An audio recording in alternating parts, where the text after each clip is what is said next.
अच्छा, दूसरी चीज़ ये है कि आज जो है वो हमारे पास क्लास 11 शुरू हो रही है। क्लास 11 का जो हमारा पहला चैप्टर है, जो कि मेजरमेंट्स एंड डायमेंशंस के नाम से है। बाज़ किताबों में ये यूनिट्स एंड मेजरमेंट्स के नाम से है, बाज़ में सिर्फ मेजरमेंट्स के नाम से है, बाज़ में मेजरमेंट्स एंड डायमेंशंस के नाम से है। बहरहाल हमने इसमें पढ़ना क्या किया है, इसके अंदर हम जो फिज़िकल क्वांटिटीज़ हैं उनके बारे में जानेंगे। बिल्कुल बेसिक चैप्टर है। फिर देखेंगे डायमेंशनल एनालिसिस क्या होता है, डायमेंशंस आप कैसे कैलकुलेट करते हैं, उसका फ़ायदा नुकसान समझेंगे। फिर सिग्निफिकेंट फिगर्स क्या होती हैं, मतलब जब कभी भी आप कैलकुलेशन कर रहे होते हो या जब कभी भी आप मेजरमेंट ले रहे होते हो, तो उसमें सिग्निफिकेंट फिगर्स या काम की फिगर से क्या मुराद होती है, और सिग्निफिकेंट फिगर किसी भी मेजरमेंट से आप इवेलुएट कैसे करते हो, उनके रूल्स क्या हैं, उसके पास ऊपर के क्वेश्चन देखेंगे। मतलब इस चैप्टर में, आज के लेक्चर में तो ज़ाहिर है सारा कुछ नहीं हो सकेगा। फिर उसके बाद तीसरे नंबर पे हम देखेंगे कि आप किस तरह से किसी भी कैलकुलेशन में टोटल अनसर्टेनिटी को असेस कर सकते हो।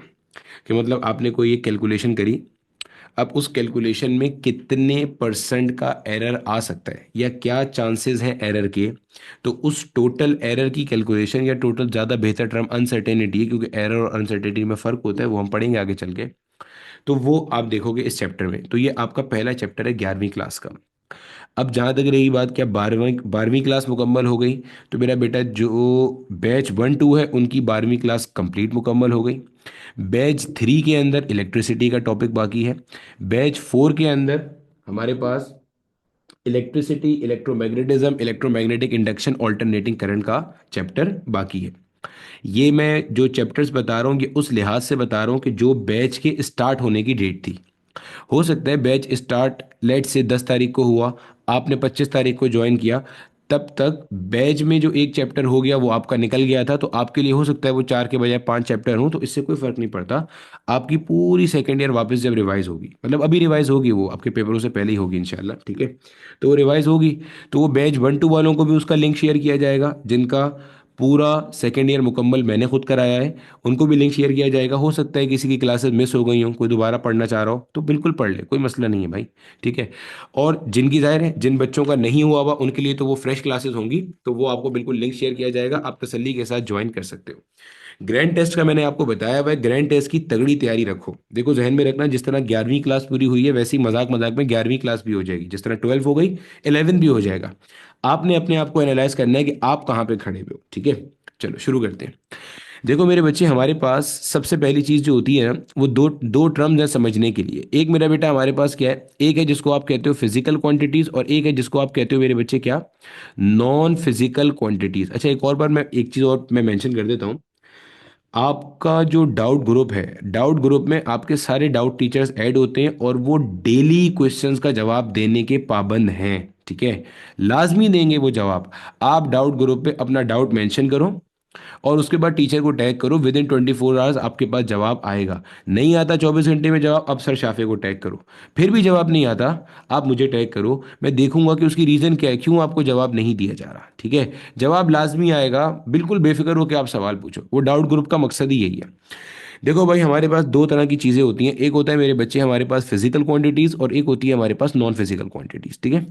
हर वो क्वांटिटी जिसको आप मेजर कर सकते हो ना किसी भी इंस्ट्रूमेंट की मदद से, वो कहलाती है फिजिकल क्वांटिटी। जिसको आप मेजर नहीं कर सकते, या जिसको आप क्वांटिफाई नहीं कर सकते, इसके लिए ज़्यादा अच्छी टर्म हम यूज़ करते हैं, can not quantify, can not be quantified. यानी कि जिसको आप एक्सप्रेस नहीं कर सकते इन टर्म्स ऑफ नंबर्स, उसको आप क्या कहते हो, नॉन फिजिकल क्वांटिटी कहते हो, ठीक है। जैसे मिसाल के तौर पे, अभी किसी को गुस्सा आ रहा है, कितना गुस्सा आ रहा है हम बता नहीं सकते ना, कि 2 किलो गुस्सा है, 4 किलो गुस्सा है। किसी को चोट लग गई, अब दर्द हो रहा है, तो 2 न्यूटन का दर्द है, 6.5 न्यूटन का दर्द है, नहीं बता सकते। फिजिकल क्वांटिटी वो होती है जिसको आप क्वांटिफाई कर सकते हो, यानी कि इसको आप एक्सप्रेस कर सकते हो इन टर्म्स ऑफ नंबर्स, ठीक है। कोशिश करना कि साथ साथ छापा खाना खोल के ना बैठो, सिर्फ सुनते जाओ, कि आपको नोट्स और पीडीएफ सब कुछ मिल जाएगा, रिकॉर्डिंग समेत, तो बाद में इसको कॉपी करना। अब मेरे बच्चे, हम लोगों ने जाहिर सी बात है जो पूरी फिजिक्स है, इसके अंदर हम लोग मेजरमेंट के बारे में बात करते हैं, तो हमारी पूरी फिजिक्स इसके इर्द गिर्द घूमेगी भाई, फिजिकल क्वांटिटीज के इर्द घूमेगी। यानी कि वो क्वांटिटी जिसको आप एक्सप्रेस कर सकते हो इन टर्म्स ऑफ नंबर्स, ठीक है। अब मेरा बेटा फिजिकल क्वांटिटी को जो एक्सप्रेस करने का तरीका होता है, या कह लो कि इसकी जो रिप्रेजेंटेशन होती है, वो इस तरह से होती है कि आप लिखते हो n मल्टीप्लाइड बाई यू। अब ये n इंटू यू आपको सुनने में शायद अजीब सा लग रहा होगा, शायद पहली बार सुन रहे होगे। मैं आपसे पूछता हूँ, फॉर एग्जाम्पल बहुत सारी मिसालें आपको दे सकता हूँ, आपने ये n इंटू यू कई दफ़ा पढ़ा हुआ है। अगर मैं आपको बोलता हूँ, और से सुनते जाना, और थोड़ा सा अपने आप को ना 11वीं क्लास के लेवल से बड़ा करके समझना कि आप जो है ना माशाल्लाह यूनिवर्सिटी में जाने वाले हो, तो अपने कॉन्सेप्ट भी उसी के लिहाज से बनाओ।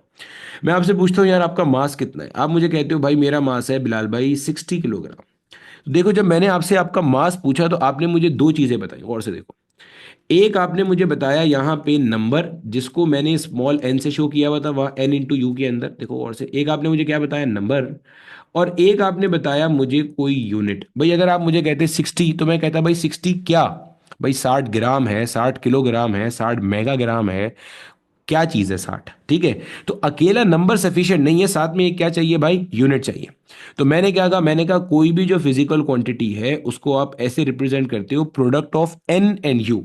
एन क्या है भाई, एन आपके पास नंबर है, और यू आपके पास क्या है, यूनिट है। तो दो चीजें हो गई सर, और कोई मिसाल दे दे, और मिसाल दे देता हूँ भाई। मिसाल के तौर पे भाई, आप जो है वो किसी गाड़ी में बैठ के कहीं पे जा रहे हो। मैं पूछता हूँ यार जरा मुझे अपनी गाड़ी की अभी इस वक्त की रफ्तार तो बताओ क्या है। तो भाई आपने बोला बिलाल भाई मेरी गाड़ी की रफ्तार इस वक्त है लेट से 40 किलोमीटर पर आवर। अब देखो फिर आपने वही काम किया, अब आप अपने जहन में ना फॉर्मुलेट करते जाओ, जब भी आपसे कोई सवाल पूछा जाएगा आप हमेशा यही करते हो। ये देखो ये क्या है, ये एक नंबर है जो आंसर कर रहा है, और ये क्या है, ये यूनिट है। देखो अगर सिर्फ नंबर बताया जाएगा तो वो नंबर मीनिंगलेस है विदाउट एनी यूनिट। तो यूनिट भी चाहिए भाई, पता तो चले ना 40 क्या है, 40 माइल्स पर आ रहा है, 40 किलोमीटर पर आ रहा है, 40 सेंटीमीटर पर सेकेंड है, 40 है क्या चीज, तो वो पता चल रहा है आपको, ठीक हो गया। तो फिजिकल क्या है, हर वो चीज जिसको आप क्वांटिफाई कर सकते हो, एक्सप्रेस कर सकते हो इन टर्म्स ऑफ नंबर।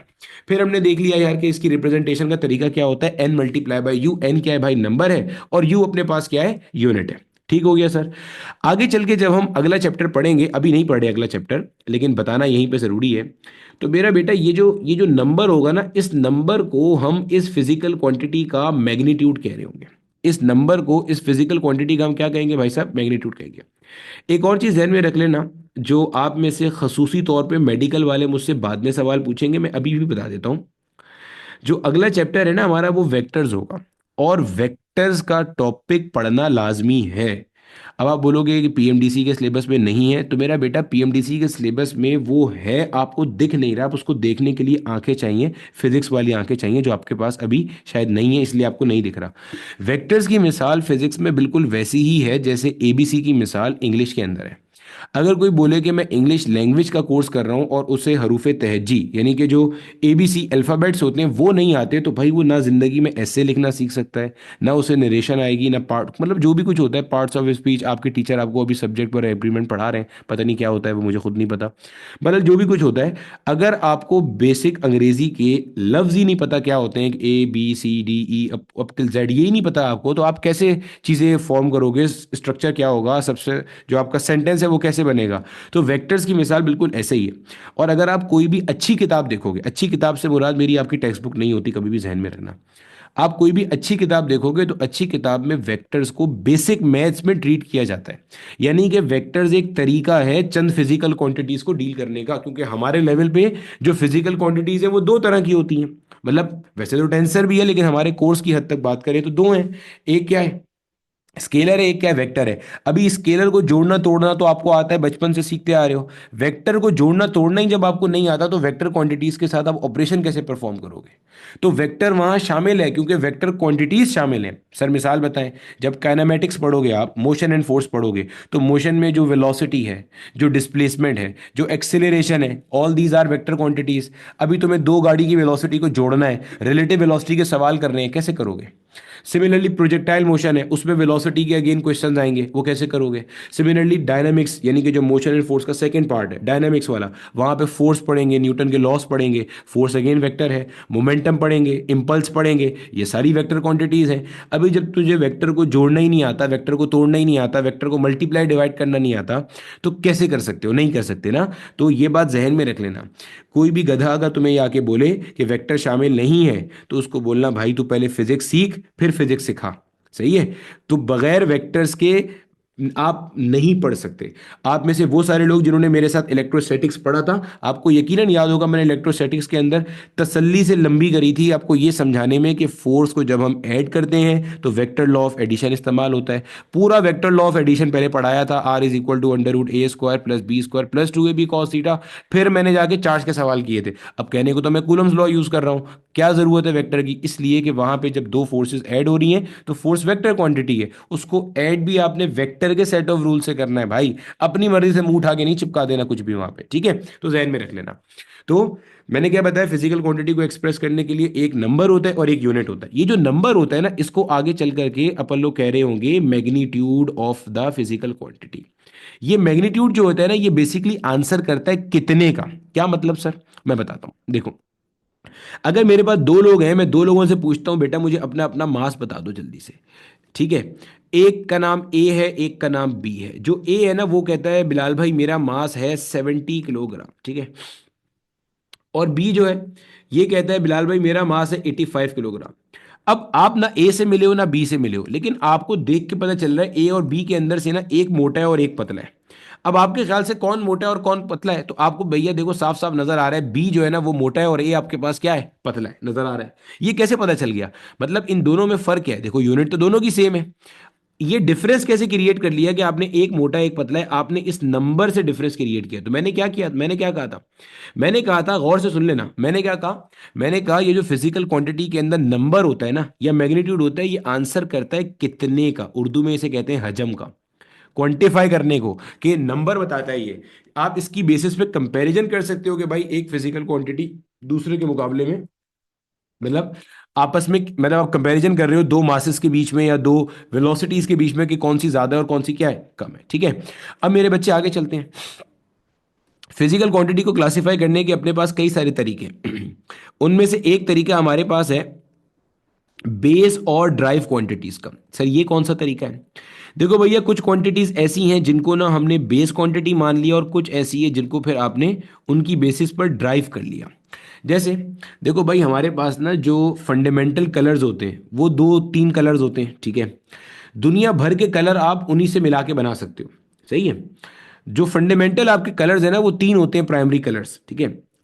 उन दुनिया भर के जितने भी कलर्स हैं आप उनको मिलाओगे आपके वो कलर बनना शुरू हो जाएंगे। जैसे मिसाल के तौर पे अगर आप अपना ये येलो के अंदर रेड मिलाना शुरू हो जाओ तो ये कुछ हद तक ग्रीन टाइप का बनता है। चेक भी कर लेते हैं, ये देखो, ये हमारे पास येलो है, देखो ये रेड है, नहीं बन रहा। अच्छा, ग्रीन में मिला के देख लेते हैं, नहीं बन रहा। मेरा ख्याल है पुराने वाले, जो मेरा पुराना वन नोट था उसके अंदर ये सलाहियत थी कि वो जो है ना कलर को चेंज करके बना के दिखा दिया करता था। बहरहाल आपके पास जो डिफरेंट कलर्स होते हैं ना, आपने कलर वालों के पास वो मशीन भी देखी होगी, वो जो डिफरेंट कलर्स थे वो मिला के क्या करते हैं, सेकेंडरी कलर्स वहां पे फॉर्म कर रहे होते हैं। बिल्कुल ऐसे ही जैसे हमारे पास नंबर्स होते हैं 1 से लेके 9 तक, ये मेरा बेटा हमारे पास फंडामेंटल डिजिट्स होते हैं। दुनिया का कोई भी नंबर है आप इन्हीं जो आपके डिजिट्स है ना, सॉरी 0 से लेके 9 तक, 1 से लेके 9 तक नहीं है, आई एम वेरी सॉरी, 0 से लेके 9 तक दुनिया के कोई भी जो नंबर है वो आप इन्हीं 10 नंबर से मिलके बनाते हो। जैसे अगर मुझे 99 लिखना है, मैं 9 को 2 बार लिख दूंगा। 100 लिखना है, 1 और 2 बार 0 लिख दूंगा। तो ये फंडामेंटल डिजिट्स हो जाएंगे, बाकी के सारे क्या होंगे, ड्राइव वाले हो जाएंगे, ठीक है? तो मेरा बेटा फिजिकल क्वांटिटी भी अपने पास ऐसे ही है, बेस है और ड्राइव क्वांटिटी है। अब हम लोग फिजिक्स के अंदर जो सिस्टम पढ़ते हैं ना उसको हम कहते हैं S I system, system international, ठीक है? System international. एक और चीज ध्यान में रख लेना, बहुत सारे लोगों को लगता है कि एस आई सिस्टम जो है ना वो बेसिकली आपका एमकेएस सिस्टम है। तो मैं इस चीज को ना यहाँ पे लिख कर काट रहा हूं ताकि आपके जहन में आ जाए, ऐसा ही सिस्टम एमकेएस सिस्टम नहीं होता। ऐसा ही सिस्टम एमकेएस सिस्टम का एक एडवांस वर्जन है, अभी पढ़ाते हैं। ऐसा ही सिस्टम है, इसके अंदर फंडामेंटल क्वांटिटीज आपके पास 7 होती हैं। कौन कौन सी? लेंथ है, मास है, टाइम है, ल्यूमिनस इंटेंसिटी है, अमाउंट ऑफ सब्सटेंस है, टेम्परेचर है और करंट है। देख लो हो गई 7 क्वांटिटीज। देखो, length, mass, time, luminous intensity, amount of substance, temperature और करंट। जब आप नोट्स बनाओगे आप पूरा पूरा लिखोगे। ये जो मेरा बेटा हमारे पास 7 क्वांटिटीज है ना, इनकी मिसाल बिल्कुल वैसे ही है जैसे 3 फंडामेंटल कलर्स जिनसे मिलके बाकी सारे कलर्स बनते हैं, या आपके पास कह लो कि वो 0 से लेके 9 तक के फंडामेंटल डिजिट्स जिनसे मिलकर आपके पास सारे डिजिट्स बनते हैं, या एबीसी की बात करें तो A से लेके Z तक के फंडामेंटल अल्फाबेट्स जिनसे मिलके दुनिया भर की अंग्रेजी के जो सेंटेंसेस हैं वो बनते हैं। तो ये आपके पास 7 जो है ना, ये फंडामेंटल क्वांटिटीज हैं या बेस क्वांटिटीज हैं। इनसे मिलकर बाकी आगे सारी क्वांटिटीज क्या होती हैं भाई? ड्राइव होती हैं। सर मिसाल के तौर पे बताएं। भाई जैसे मिसाल के तौर पे आपके पास जो फोर्स है ना, वो एक ड्राइव क्वांटिटी है। सर कैसे पता चला? भाई जब भी कोई सवाल पूछे कि ये ड्राइव है या बेस है, तुम देख लेना भाई, ये जो तुम्हारे पास 7 क्वांटिटीज हैं, क्या इस 7 क्वांटिटीज की लिस्ट में वो तुम्हारी गिवन क्वांटिटी आती है कि नहीं आती? अगर नहीं आती तो इसका मतलब वो क्या है भाई? ड्राइव क्वांटिटी है। भाई ये फोर्स का फॉर्मूला क्या होता है? मास टाइम्स एक्सेलरेशन।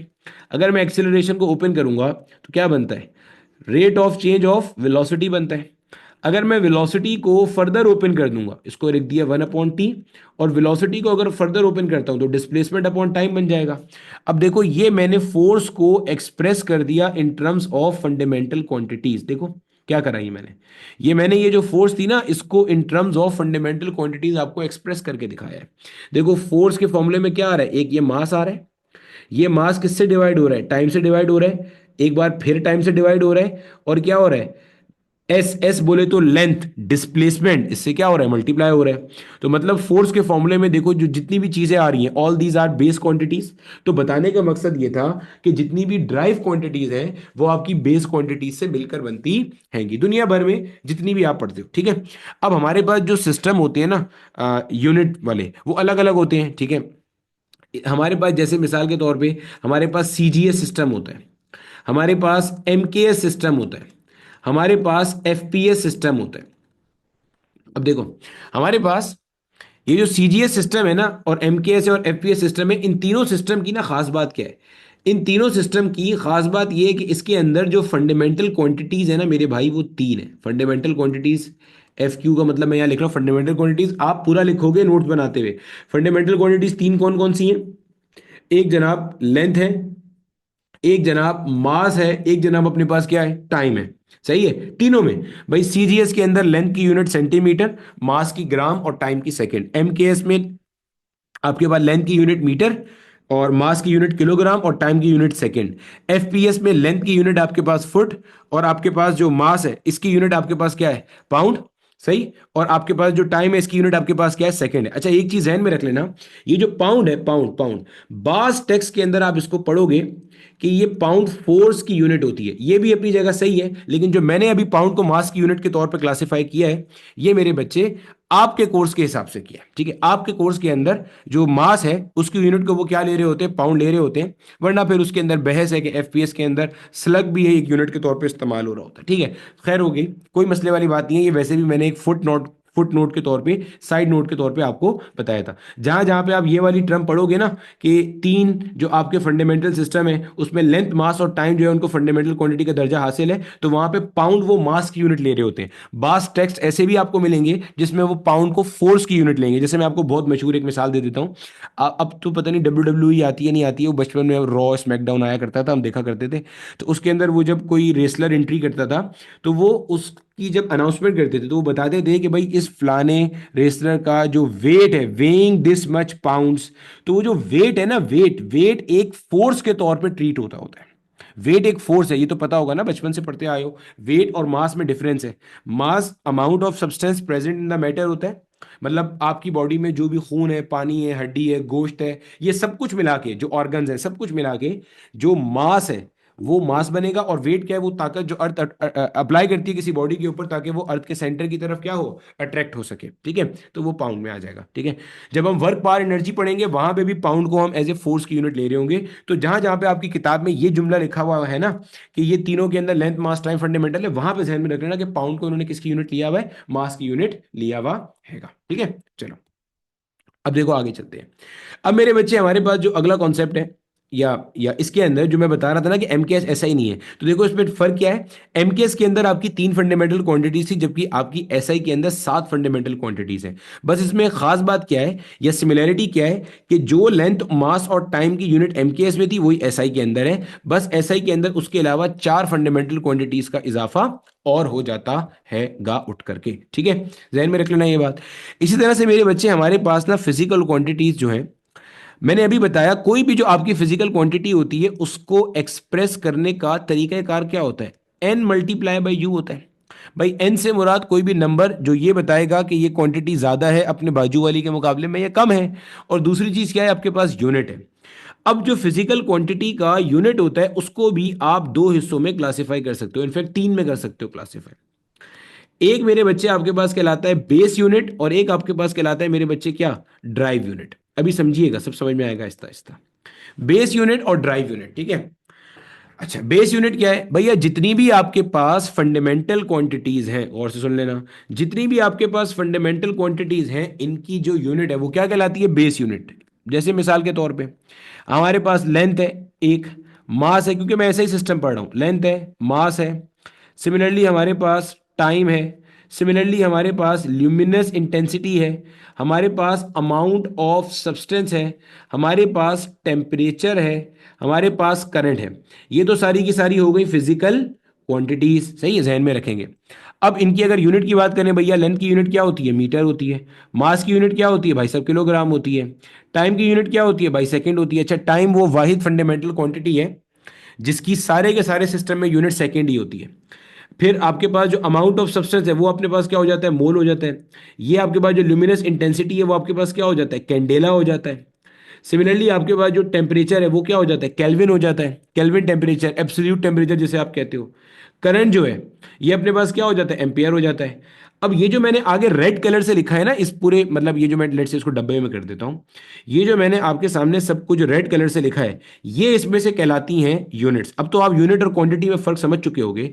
भाई क्वांटिटी का मतलब जिस चीज को आप मेजर कर सकते हो, उस मेजरमेंट को एक्सप्रेस करने के लिए जिस यूनिट का सहारा लोगे वो बेसिकली आपका एक्सप्रेशनल यूनिट कहलाता है। ठीक हो गया भैया, जहन में रखेंगे हम इस बात।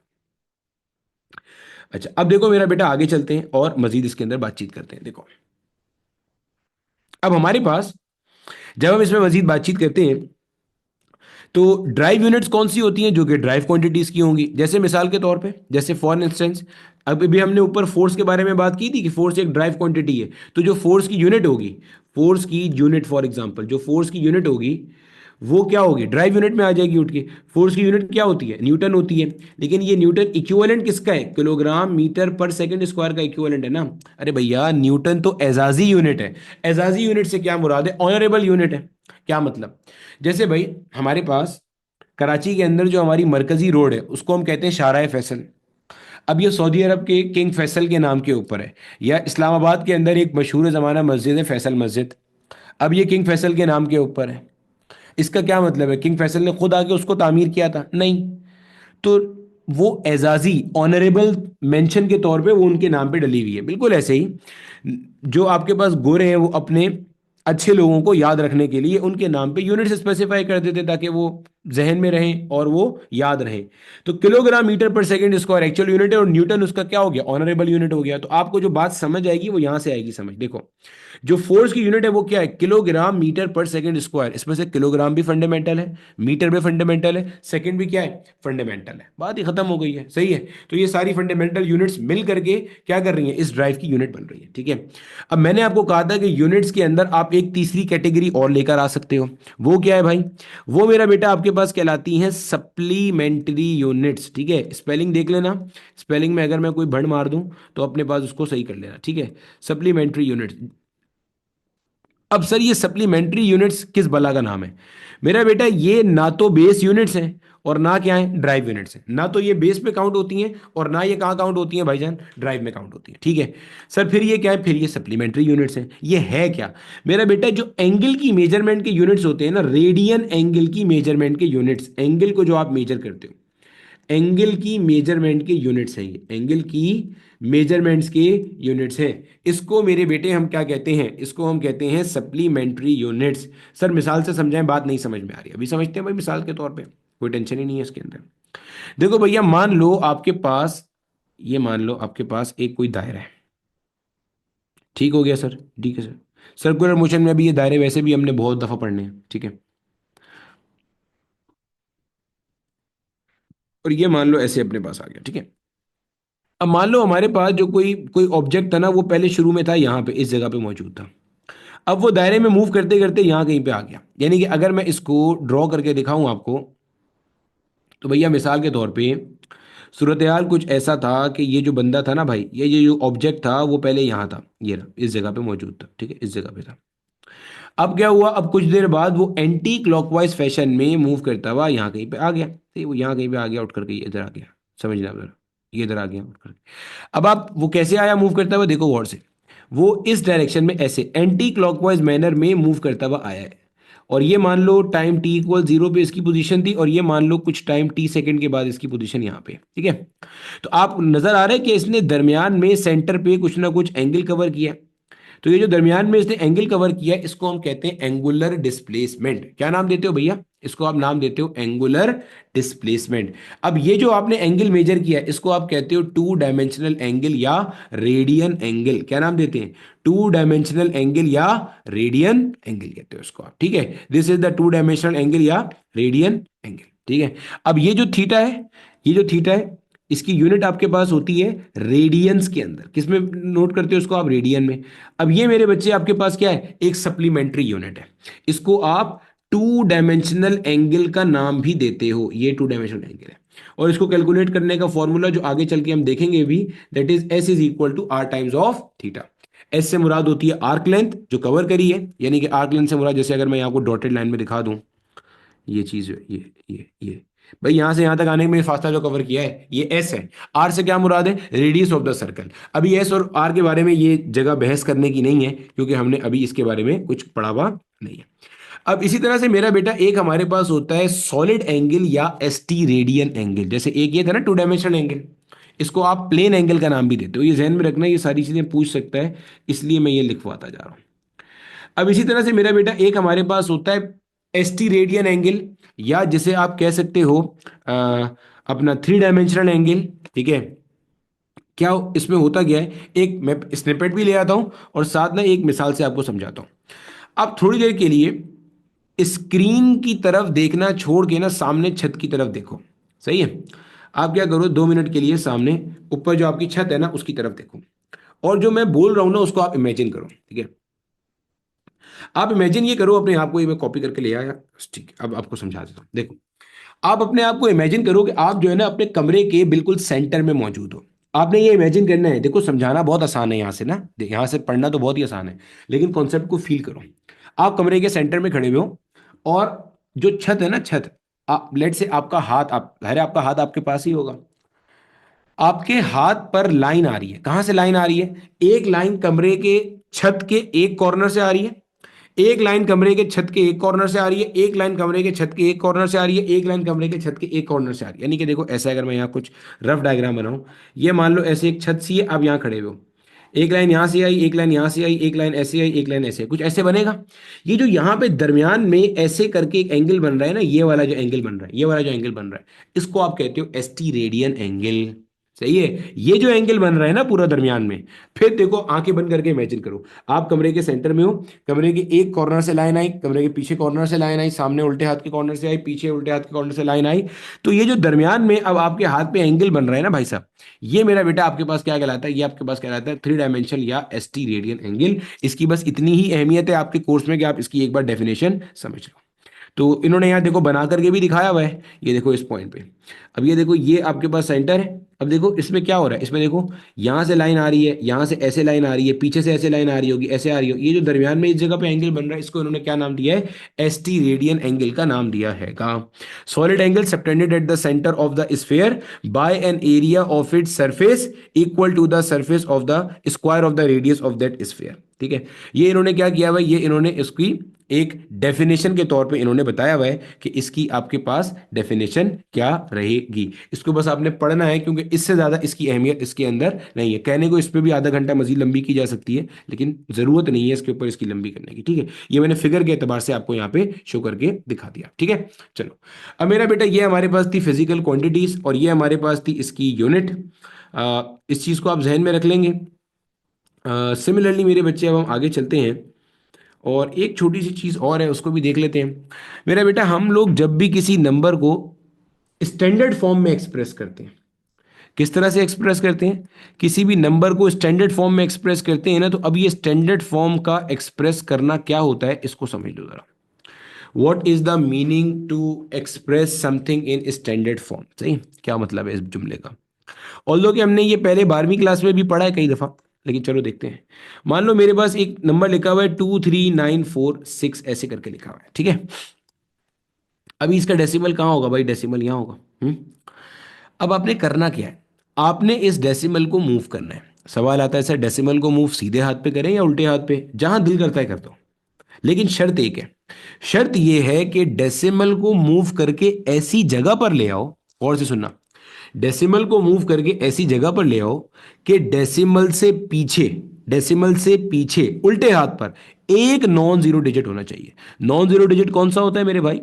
ये अभी तक का जो कुछ हम पढ़ रहे हैं ना, ये समझ लो कोई मतलब बस माजी में कुछ 4-5 सवाल ही आए हैं। इसके आगे जो टॉपिक है ना वो मेन डायमेंशन से स्टार्ट होगा आगे, इसलिए मैं जल्दी जल्दी इसको गुजार रहा हूँ, परेशान नहीं हो जाना।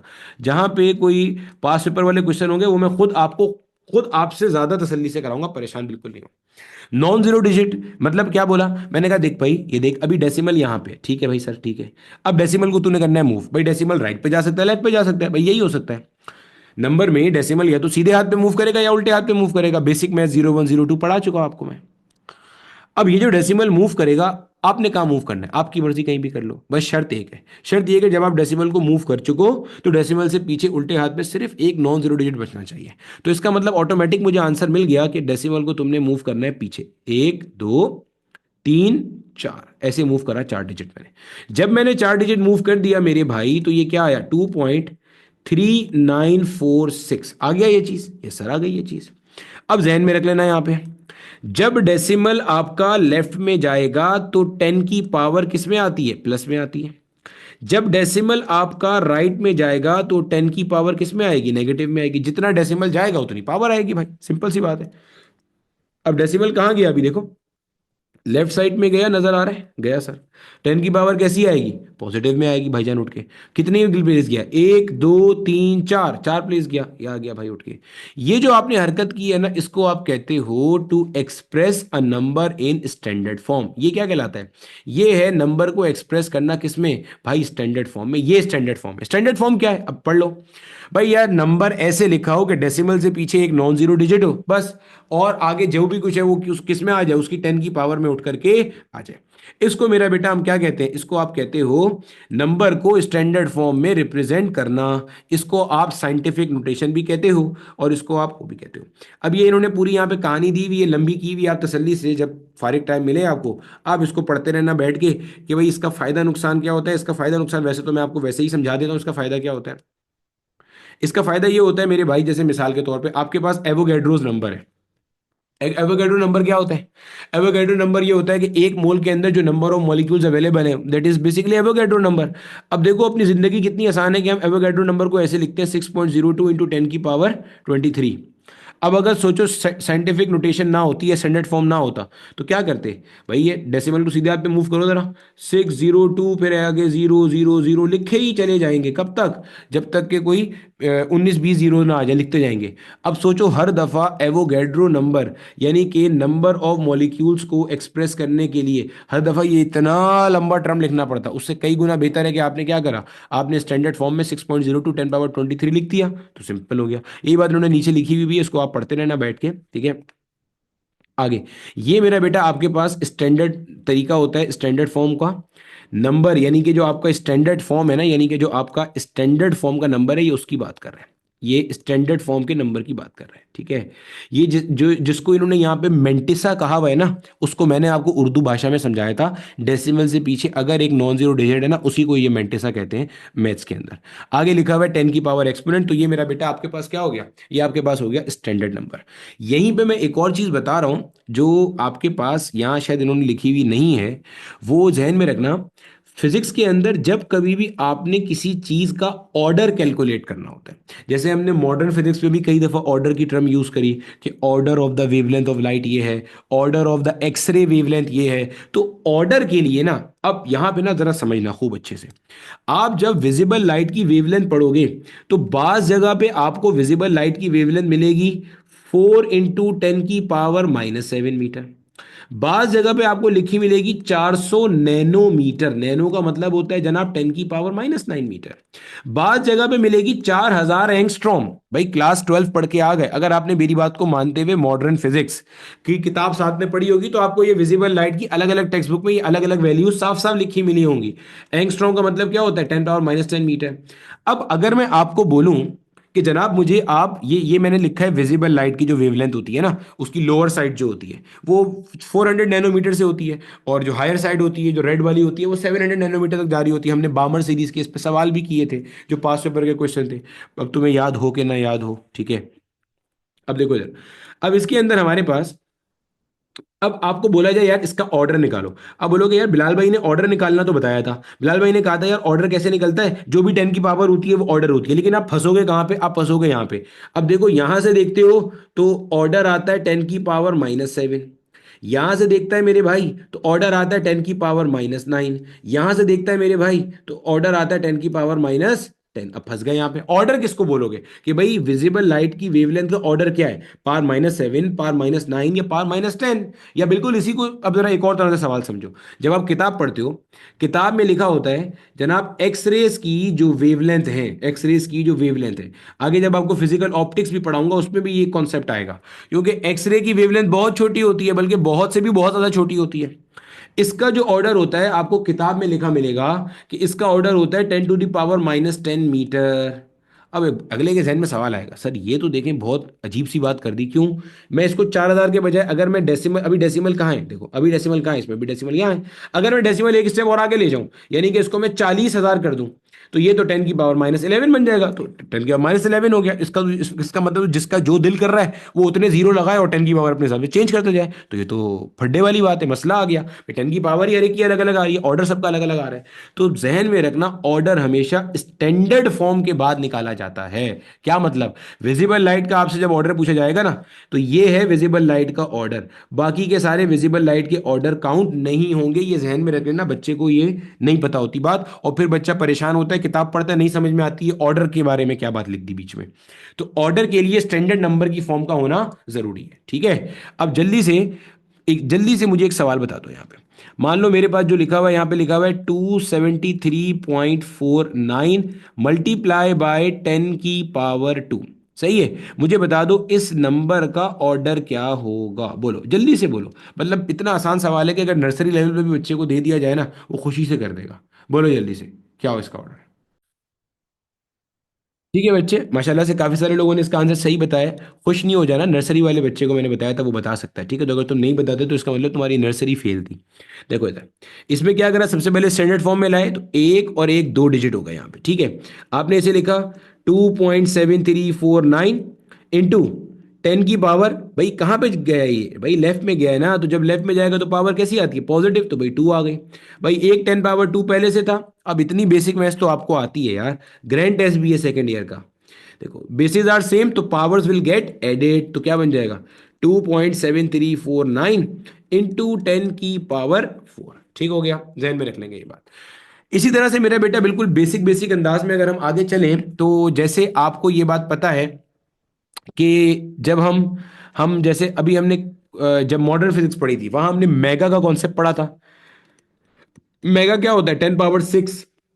हम कहते थे ना जब मैंने न्यूक्लियर फिजिक्स पढ़ी थी कि जो वन एटॉमिक मास यूनिट का जो मास डिफेक्ट है वो 931.5 मेगा इलेक्ट्रॉन वोल्ट की बाइंडिंग एनर्जी प्रोड्यूस करता है।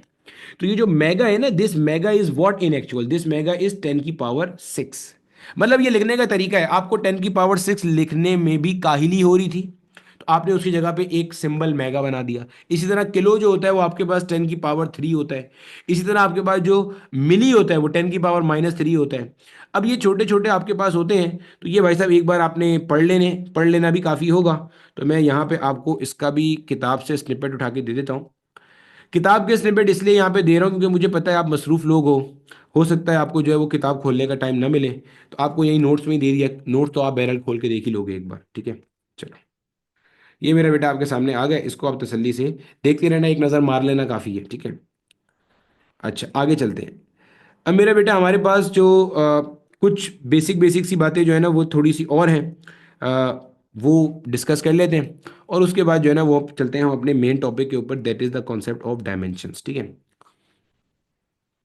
ये सिर्फ आपके पढ़ने से रिलेटेड है, माजी में एक से दो दफ़ा इससे रिलेटेड सवाल आया हुआ है, इसलिए यहाँ पे मैंने इसका तस्करा कर दिया है। ये जो दो तीन यूनिट्स यहाँ पे लिखे हुए हैं ना, बच्चे को इन यूनिट्स का पता होना चाहिए कि यूनिट किसके हैं। जिन इनमें सबसे इंपॉर्टेंट यूनिट और जिसका सवाल सबसे ज़्यादा माजी में पूछा गया है, जो मैं आपके साथ इसकी टीपीपी शेयर करूंगा उसमें भी है, वो लाइट ईयर है। बच्चे को लाइट ईयर पता नहीं किसका यूनिट लगता है, कभी उसे टाइम का यूनिट लगता है, कभी वो इसे एनर्जी का यूनिट लेके चल रहा होता है, पता नहीं किस किस का टाइम का यूनिट शायद ईयर की वजह से उसे लग रहा होता है, क्योंकि ईयर आ रहा है इसके अंदर। जहन में रख लेना, लाइट ईयर जो है ना, ये मेरा बेटा डिस्टेंस का यूनिट है। लाइट ईयर को उर्दू में हम कहते हैं नूरी साल। सही है, मतलब अगर लाइट मुसलसल चलती रहे, लाइट मुसलसल चलती रहे अपनी जो उसकी वैक्यूम की स्पीड है 3 एक्सपोनेंट 8 मीटर पर सेकेंड वाली, तो वो चलने के बाद जितनी स्पीड जितनी डिस्टेंस कवर करेगा एक साल में, उसको आप कहते हो लाइट ईयर। आप जो जब हम एस्ट्रोफिजिक्स पढ़ते हैं ना, तो जो हमारे पास दूर दराज के प्लैनेट्स हैं या जो प्लानिटरी सिस्टम के डिस्टेंस से डिफाइन करने के लिए हम जो बातचीत करते हैं, वो किलोमीटर मिलीमीटर या इंच विंच नहीं करते, वो लाइट ईयर करते हैं। तो वो एक यूनिट है। और ये इन्होंने जो डिस्टेंस निकाला हुआ है मैं बता भी देता हूँ कैसे निकाला है इन्होंने। एक लाइट ईयर क्या है, अगर लाइट चलती रहे, कितना चले, एक साल चले, सही है, तो जो डिस्टेंस कवर करेगा, भाई आपके पास डिस्टेंस का फॉर्मूला क्या होता है, s is equal to v into t होता है। तो भाई एक लाइट ईयर में जो डिस्टेंस कवर हो रहा है वो कैसे निकालोगे, वेलोसिटी ऑफ लाइट कितना बोला, 3 × 10⁸ और टाइम कितना बोला, टाइम बोला एक साल। एक साल का मतलब होता है 365.25 डेज। 0.25 कहाँ से आया बेटा, लीप ईयर भी तो होता है या नहीं होता, मतलब एक साल में 366 दिन होते हैं, फिर 3 साल 365 दिन होते हैं, तो वो जो एक दिन एक्स्ट्रा उसको 4 पे तकसीम कर दिया तो 0.25 आ गया। हर दिन में आपके पास 24 घंटे होते हैं, हर घंटे में आपके पास 60 मिनट होते हैं, हर मिनट में आपके पास 60 सेकेंड होते हैं। तो ये मैंने एक साल के सेकंड लिख दिए, ये मैंने एक साल का मीटर पर सेकंड लिख दिया, तो मल्टीप्लाई करोगे आपको इसका मीटर उठ करके मिल जाएगा। ये जो इन्होंने यहाँ पे कैलकुलेट किया है ना, ये बता रहा हूँ ये कैसे कैलकुलेट किया, ये बताया हुआ नहीं है इन्होंने, मैं बता रहा हूँ। ठीक हो गया, क्लियर हो गया, तो ये आपके पास था। बिल्कुल ऐसे ही मेरा बेटा एंगस्ट्रॉम भी एक यूनिट होता है, 10⁻⁻10 मीटर या 10⁻8 सेंटीमीटर। इसी तरह माइक्रोन, ये भी मेरा बेटा आपके पास क्या है, ये भी आपके पास लेंथ का यूनिट हैगा। तो ये आपसे पूछेगा अगर वो लेंथ के यूनिट, तो आपने परेशान हुए बगैर बता देने हैं कि भाई ये हमारे पास क्या है, ये सारे लेंथ के यूनिट्स हैंगे। ठीक है, अब चलते हैं मेरे बच्चे आगे, और जो हमारा अगला कॉन्सेप्ट है, और जहां से हमारे पेपर में ठीक ठाक क्वेश्चंस आते हैं, वो मेरे बच्चे हमारे पास है कॉन्सेप्ट ऑफ डायमेंशन। अब आपने करना क्या है, डायमेंशनल एनालिसिस हम शुरू कर रहे हैं। पहले तो आपने मुझे बता देना है कि यहाँ तक आपको सब चीज़ समझ में आ गई, और दूसरा अपनी रफ कॉपी लेके बैठ जाना, जहाँ जहाँ पे मैं आपको डायमेंशन निकालने के लिए बोलूंगा वहाँ पे आपने साथ साथ क्या करना है, डायमेंशन निकालते चले जाना हैगा। ठीक है, बोलो यहाँ तक सब चीज़ क्लियर हो गई, किसी को कोई मसला तो नहीं है, आसान चीज़ें पढ़ी हैं। अब देखो मेरे बच्चे, डायमेंशनल एनालिसिस जो है ना, इसका फायदा नुकसान क्या है। डायमेंशनल एनालिसिस का ना फायदा नुकसान ये है, सबसे पहला फायदा ये है कि जो फिजिक्स में नए नए फॉर्मूले बनते हैं, उन फॉर्मूलों को ये चेक करना कि आया ये फॉर्मूले ठीक हैं या ठीक नहीं है, तो डायमेंशनल एनालिसिस उसका एक बहुत आसान सा टूल है। दूसरे नंबर पे, जब कभी भी आपने एक यूनिट से दूसरे यूनिट में ट्रांसफॉर्मेशन करना है, एमकेएस से सीजीएस में जाना है, सीजीएस से एफपीएस में आना है, तो उसके लिए भी डायमेंशनल एनालिसिस इस्तेमाल होता है। ठीक है, अब डायमेंशनल एनालिसिस आप किस तरह से करते हो, सबसे पहले आप ये समझ लो, आपके पास जो फंडामेंटल डायमेंशंस होती है ना, वो कौन कौन सी होती हैं। बहुत सारे हमारे बच्चों को जो एक बात गलत लगती है और गलत पता है, वो पहले मैं दुरुस्त करना चाहूंगा। हमारे बहुत सारे मासूम बच्चों को ये लगता है कि डायमेंशन जो है ना, वो टोटल तीन है, एक एम है, एक एल है और एक टी है। ऐसा नहीं है मेरे बच्चे, आपके पास जितनी फंडामेंटल क्वांटिटीज हैं उतनी ही आपके पास फंडामेंटल डायमेंशंस हैं। ठीक है, ये मैं स्निपेट फेडरल बोर्ड की किताब से ही छाप के लेकर आ रहा हूँ, जो अभी आपके सामने लेकर आ रहा हूँ। ये सारी किताबें आपकी ड्राइव में आपको अवेलेबल की हुई हैं, आप देख सकते हो। ठीक है, आपके पास भी ये सब मटेरियल अवेलेबल है जो मैं यूज़ कर रहा होता हूँ। ठीक है, तो पहले तो अपने पास ये चीज़ क्लियर कर लेना, अभी बहुत सारे हम गलत कॉन्सेप्ट आपके डायमेंशन के इसके अंदर सही करेंगे इंशाल्लाह। तो पहले तो ये चीज़ क्लियर कर लेना भाई साहब कि आपके पास जो डायमेंशन है ना, जितनी आपके पास फंडामेंटल क्वांटिटीज है, सबके पास क्या होती है जनाब, डायमेंशन होती है। मास की एम होती है, लेंथ की एल होती है, टाइम की टी होती है, इलेक्ट्रिक करंट की आई होती है, और बाज़ जगहों पर बाज़ टेक्स्ट के अंदर इलेक्ट्रिक करंट की डायमेंशन को आप ए भी ले रहे होते हो। ठीक है, अब जो ये सवाल आता है सर हमें कैसे पता चलेगा ऑप्शन देख कि ये क्वेश्चन के अंदर कि हमने आई लेना है कि ए, अबे ऑप्शन देखेंगे, ऑप्शन में अगर ए लिखा हुआ है तो ए मार्क कर देंगे, आई लिखा हुआ है तो आई मार्क कर देंगे, ठीक है। थर्मोडायनेमिक के टेम्परेचर के अंदर सिमिलरली थीटा भी होती है और बाज़ जगह पे के भी होती है। अमाउंट ऑफ सब्सटेंस के अंदर एन है, ल्यूमिनस इंटेंसिटी के अंदर आपके पास क्या है, जे है। बाज़ जगह पे अमाउंट ऑफ सब्सटेंस की डायमेंशन को बकायदा मोल भी लेते हैं और ल्यूमिनस इंटेंसिटी की डायमेंशन को वो लोग सी डी भी ले रहे होते हैं, ठीक है। क्या फर्क पड़ता है उससे, आपको बस समझ में आना चाहिए कि हम लोग क्या बातचीत कर रहे हैं और क्यों ये बातचीत कर रहे हैं, ठीक है। अब डायमेंशन निकालना सीखते हैं, प्रैक्टिस करते जाएंगे, सीखते जाएंगे, शुरू हो जाते हैं, ठीक है। देखो भैया मिसाल के तौर पे लेट से सबसे पहले मैं आपको कहता हूं एक काम कर, मुझे स्पीड की डायमेंशन निकाल के दिखा दे, स्पीड की डायमेंशन, सही है। अब देखो आपने अभी ताज़ा ताज़ा एक फॉर्मूला पढ़ा था, s is equal to v into t, पर क्या है ना भाई, डिस्टेंस बराबर है स्पीड मल्टीप्लाई बाय टाइम के। तो अगर आपको स्पीड की मतलब फॉर्मूला चाहिए तो क्या बनेगा, v is equal to s divided by t, ठीक हो गया। अच्छा एक चीज़ ना और जहन में रखना, यार दरमियान में अगर मैं कोई ऐसे सवाल अवॉइड करवा रहा होता हूँ ना जो कि हमारे कोर्स की हद तक नहीं होती, इसका मतलब खुदा ना खास्ता ये नहीं होता कि यार मैं किसी की ना बेइज्जती कर रहा हूँ या कुछ ऐसा कर रहा हूँ, तो भाई पेश की माजरत है अगर किसी को ऐसा लगता है। बच्चे क्लास का मकसद ये होता है, क्योंकि मैं ना पास पेपर के जो आपके पी वाई क्यूज होते हैं ना वो लेक्चर पहले से बना के लेके आया हुआ होता हूँ। अगर मैं आगे पीछे के अंदर निकल जाऊंगा ना, मुझे पता है उसका आपकी E CAT M D CAT में कोई फायदा नहीं होगा। उससे सिर्फ ये होगा कि आपको लगेगा मुझे थोड़ी फिजिक्स ज़्यादा आती है, मुझे लगेगा आप थोड़ा सा ज़्यादा चैंपियन पढ़ने वाले हो। क्लास का मकसद क्या है कि यार जितना बच्चा यहाँ बैठा हुआ है जो ये लेक्चर सुनने के लिए आया है, पैसे भर के बैच में बैठा हुआ है, उसको E CAT M D CAT का जो पूरा कंटेंट है ना, पी वाई क्यू समीत लेक्चर के अंदर अच्छे से कवर करा दिया जाए, तो जब वो किसी टेस्ट में जाके बैठे ना उसको ये ना लगे मुझे ये नहीं आता वो नहीं आता वो नहीं आता। तो बस ये मकसद होता है, जहन में रख लेना, इसलिए जो है ना मैं उन क्वेश्चंस को अवॉइड कर रहा होता हूँ। बाकी डिटेल लेक्चर सीरीज अवेलेबल है, डिटेल लेक्चर सीरीज में E CAT M D CAT तो कवर होता ही होता है, आपकी किताब के अंदर लिखी हुई एक एक लाइन कवर कराता हूं मैं। मतलब किसी भी बोर्ड की कोई भी किताब उठाओ, टॉपिक पढ़ने के बाद आपको वो समझ में आएगी। पता नहीं आप में से किसी ने 11वीं क्लास की डिटेल लेक्चर सीरीज देखी है नहीं देखी है, 11 की तो पूरी हो चुकी है, 12 की अब शुरू हुई भी है। हीट एंड थर्मोडायनेमिक्स के 4 अभी हो गए हैं, पांचवा इंशाल्लाह शूट करना है।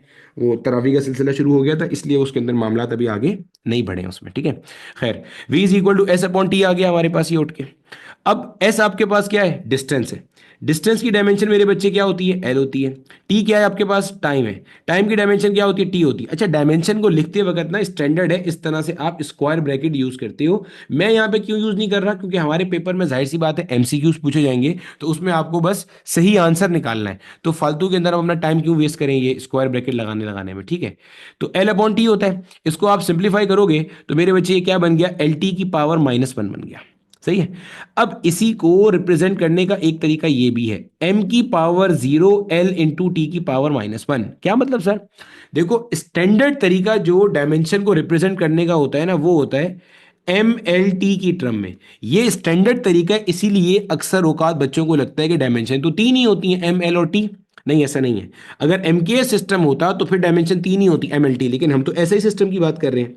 तो ऐसा ही सिस्टम में जितनी फंडामेंटल क्वांटिटी है सबकी अपनी अपनी फंडामेंटल डायमेंशन मौजूद है, ठीक है।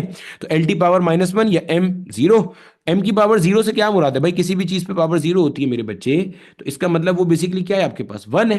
तो इसका लिखना ना लिखना अपने पास यहाँ पे क्या है, बराबर है। तो M power 0 L into T की पावर -1, ठीक हो गया, ठीक हो गया सर। अच्छा आगे चलते हैं, अगर किसी को अभी तक नहीं समझ में आया भाई मैं फिर निकाल के दिखा देता हूँ, चलो। अगर मैं बोलूं कि भाई मिसाल के तौर पे एक्सेलरेशन की डायमेंशन निकालनी है, अब देखो एक्सेलरेशन का फॉर्मूला क्या है, rate of change of velocity, यानी कि velocity upon time, rate of change of velocity होता है, ठीक है, डेल्टा वी अपॉन टी होता है ये। अब इसी तरह से अगर मैं इसको लिखूं तो मैं ऐसे लिखूंगा 1/t मल्टीप्लाई बाय वी, ऐसे ही है। अभी डेल्टा वी को मैंने यहाँ वी क्यों लिख दिया आप इसको जाने दो, हमने काइनेमेटिक्स वैसे भी अभी नहीं पढ़ा हुआ, तो ऐसे ही है ना, नहीं पढ़ा हुआ ना अब तक तो। और वेलोसिटी का फॉर्मूला हमारे पास क्या होता है, अभी ऊपर पढ़ के आए थे, डिस्प्लेसमेंट अपॉन टाइम, तो 1/t multiply by displacement upon time, हो गई ये चीज उठ के, यस सर हो गई। अब भाई इसमें आगे वैल्यू पुट कर लें। अब जब तुम वैल्यू पुट करोगे तो देखो टी की जगह टी की डायमेंशन, सही है सर, एस की जगह लेंथ आ गया। भाई लेंथ क्यों आ रहा है, क्योंकि एस डिस्प्लेसमेंट था, डिस्टेंस था, लेंथ था, तो लेंथ की डायमेंशन तो एल है। हर वो चीज जिसकी यूनिट मीटर है उसकी डायमेंशन लेंथ होगी, जहन में रख लेना, अपने नोट्स में डाल लेना। हर वो चीज जिसका यूनिट मीटर है, फिर वो चाहे रेडियस हो, डायमीटर हो, हाइट हो, ब्रेथ हो, विड्थ हो, सरकमफेरेंस हो, हर वो चीज जिसका यूनिट मीटर है या इंच है या फुट है या सेंटीमीटर है, मतलब लेंथ वाली जिसकी भी यूनिट है ना, उसकी डायमेंशन एल के तौर पे ट्रीट होगी, ठीक है। अपॉन में टी आ गया। अब टी हो सकता है ईयर में हो सकता है सेकंड में हो, मिनट में हो, आर में हो, किसी में भी हो, वो टाइम है तो बस डायमेंशन कैपिटल टी हो गई। तो क्या बन गया, एल अपॉन टी की पावर टू, साथ में क्या आ जाएगा, ऊपर आएगा तो एल इंटू टी की पावर -2, नीचे से ऊपर आएगा तो पावर पलट जाती है, जब पलट जाएगी तो प्लस वाला माइनस हो जाएगा। स्टैंडर्ड फॉर्म में क्या हो जाएगा, M power 0 L into T to the power -2। कोशिश करना जब नोट्स लिख रही हो तो स्टैंडर्ड फॉर्म में लाजमी लिखो, एग्जामिनर जो है वो स्टैंडर्ड फॉर्म में अक्सर औकात पूछ रहा होता हैगा, सही है। अब अगर आपको बोला जाए भाई मिसाल के तौर पे, अगर किसी को अब तक नहीं समझ में आया, मैं फिर समझा रहा हूं, एक तीसरी डायमेंशन निकाल के देखो। मान लो मैं आपको कहता हूं यार फोर्स की डायमेंशन ना आप मुझे क्या करो, निकाल के दे दो। अच्छा एक और चीज, जब आप डायमेंशन का टॉपिक पढ़ते हो ना, बहुत सारी दफा ये बताया जाता है, पढ़ाया जाता है कि आप डायमेंशन यूनिट से निकालो। बिल्कुल सही है, कोई परेशानी नहीं है इसमें। जैसे अगर मैं एक्सेलरेशन की डायमेंशन आपको बोलता यूनिट से निकालो, तो भाई एक्सेलरेशन की यूनिट क्या है, मीटर पर सेकेंड स्क्वायर। तो भाई मीटर की जगह पे क्या आ गया लेंथ, सेकंड की जगह पे आ गया टी और ऊपर आ गया स्क्वायर, तो सिंप्लीफाई कर दिया एल टी पावर -2। ये बात बिल्कुल सही है, इसमें कोई दो राय नहीं है कि ऐसे आप कर सकते हो काम, और ये अच्छा तरीका है। बस इसमें एक छोटा सा नुकसान है। वो छोटा सा नुकसान ये है कि आपको सब चीजों की एक्चुअल यूनिट पता होनी चाहिए, ऑनररी यूनिट से काम नहीं चलेगा। जैसे अगर मैं आपको कहता हूं फोर्स की डायमेंशन निकालो, तो अभी फोर्स की यूनिट आपको क्या पता है, न्यूटन अगर पता है तो आप सारी जिंदगी आके फाड़ फाड़ के देखते रहोगे, आपको न्यूटन से इसकी डायमेंशन निकालना नहीं समझ में आएगा। इसी तरह मैग्नेटिक फ्लक्स है, अभी मैग्नेटिक फ्लक्स की यूनिट अगर आपको वेबर्स पता है, इससे आप कुछ भी नहीं कर सकोगे। अगर आपको मैग्नेटिक फील्ड इंटेंसिटी की यूनिट टेस्ला पता है, आप डायमेंशन नहीं निकाल सकते। इसलिए मैं पर्सनली जब बच्चों को कराता हूं, मैं कहता हूं बेटा तू सीधा काम कर, यूनिट हो सकता है तुझे सारी याद ना हो, लेकिन फॉर्मूले तो ये यकीनन सारे याद होंगे, क्योंकि फिजिक्स में फॉर्मूले बच्चा रिवाइज करता रहता है, नोट्स में लिखे होते हैं। भाई मैग्नेटिक फील्ड इंटेंसिटी की तो सारी यूनिट सब बच्चा याद नहीं रखते ना, टेस्ला ही याद रखते हैं अक्सर यूनिट तो, या फ्लक्स की अक्सर यूनिट तो वेबर्स ही याद रखते हैं, जो कि कॉमनली इस्तेमाल हो रही होती है हमारे न्यूमेरिकल्स के अंदर या क्वेश्चंस के अंदर। लेकिन फॉर्मूले सबको पता होते हैं, phi is equal to B delta है, आप सबसे पूछोगे सब बता देंगे आपको जाके। तो भैया सिंपल सा तरीका क्या है इसका, सिंपल सा तरीका है, अपने आप को प्रैक्टिस कराओ फॉर्मूले से निकाल लेंगे। फॉर्मूला आपको कहीं ना कहीं घिस पिट के याद हो ही जाता है, रो पीट के कहीं ना कहीं फॉर्मूला आपको पता होता है, तो फॉर्मूले से आप डायमेंशन में कभी भंड मारोगे ही नहीं, ठीक है। तो कोशिश करोगे यूनिट से ना निकालो, लेकिन अगर आपके यूनिट्स अच्छे हैं तो भले निकाल लो, क्या फर्क पड़ता है, आंसर तो सेम ही आएगा। तो भैया मैं तो फॉर्मूले से निकाल रहा हूँ, F is equal to M into A. अब फॉर्मूले को तब तक खोलते रहना जब तक कि वो इन टर्म्स ऑफ फंडामेंटल ना आ जाए। एक्सेलरेशन क्या था, rate of change of velocity, आ गया भाई सही। अब ये हो गया आपके पास एम अपॉन टी मल्टीप्लाई पे जो वेलोसिटी है, वेलोसिटी आपके पास क्या होता है, डिस्प्लेसमेंट पर यूनिट टाइम। खुल गया ना, मतलब फॉर्मूले को अपन लोग तब तक खोलेंगे जब तक के सिर्फ और सिर्फ फंडामेंटल क्वांटिटीज ना बच जाए। तो भाई सिर्फ फंडामेंटल क्वांटिटीज बच गई, नजर आ रहा है मुझे यहाँ पे अच्छे तरीके से, सही है। अब क्या करेंगे भाई, एम की जगह पे क्या आ जाएगा, मास है ना, तो मास की जगह पे आ गया मेरे पास कैपिटल एम। ये क्या आ गया टी, एस डिस्टेंस है, यूनिट मीटर में है तो एल आ गया, अपॉन में फिर टी आ गया। क्या बनता है जनाबे वाला, ये बनता है M L into T to the power minus का, M power 1 L power 1 T to the power minus का 2। ये मेरा बेटा हमारे पास आ गया, सिंपल हो गया, फोर्स आ गया। अब यहां पे एक एक नोट डाल के एक बात लिख रहा हूं पहले मैं, क्या, हर वो क्वांटिटी जिसकी यूनिट सेम है, हर वो क्वांटिटी जिसकी यूनिट सेम है, हर वो क्वांटिटी जिसकी यूनिट सेम है, हर वो क्वांटिटी जिसकी यूनिट सेम है, उसकी डायमेंशन सेम है।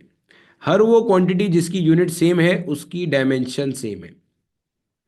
क्या मतलब सर इस बात का, अभी समझते हैं। अगर मैं आपको कहता हूं स्पीड की यूनिट बताओ, स्पीड की यूनिट मीटर पर सेकंड होती है, बिल्कुल सही बात है भाई, ठीक है। इसी तरह मैं कहता हूं वेलोसिटी की यूनिट बताओ, अभी velocity being a vector quantity, इसकी भी यूनिट मीटर पर सेकंड होती है।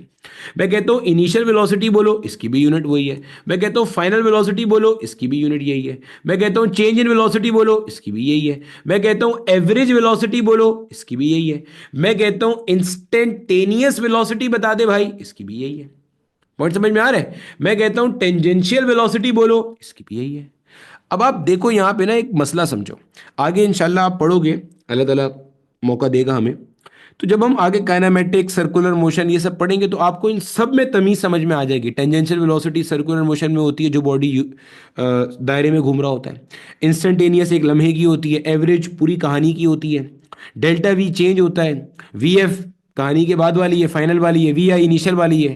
तो इसका मतलब कहने को ये सारी क्वांटिटीज अलग अलग हैं, लेकिन आप जब इनकी डायमेंशन कैलकुलेट करोगे तो मेरे बच्चे इन सब की डायमेंशन एल टी पावर -1 आएगी। क्यों? क्योंकि इन सब की जो डायमेंशन है वो तो मीटर पर सेकंड से आ रही है, यहीं से आ रही है ना, तो इन सब की वही आएगी उठ करके।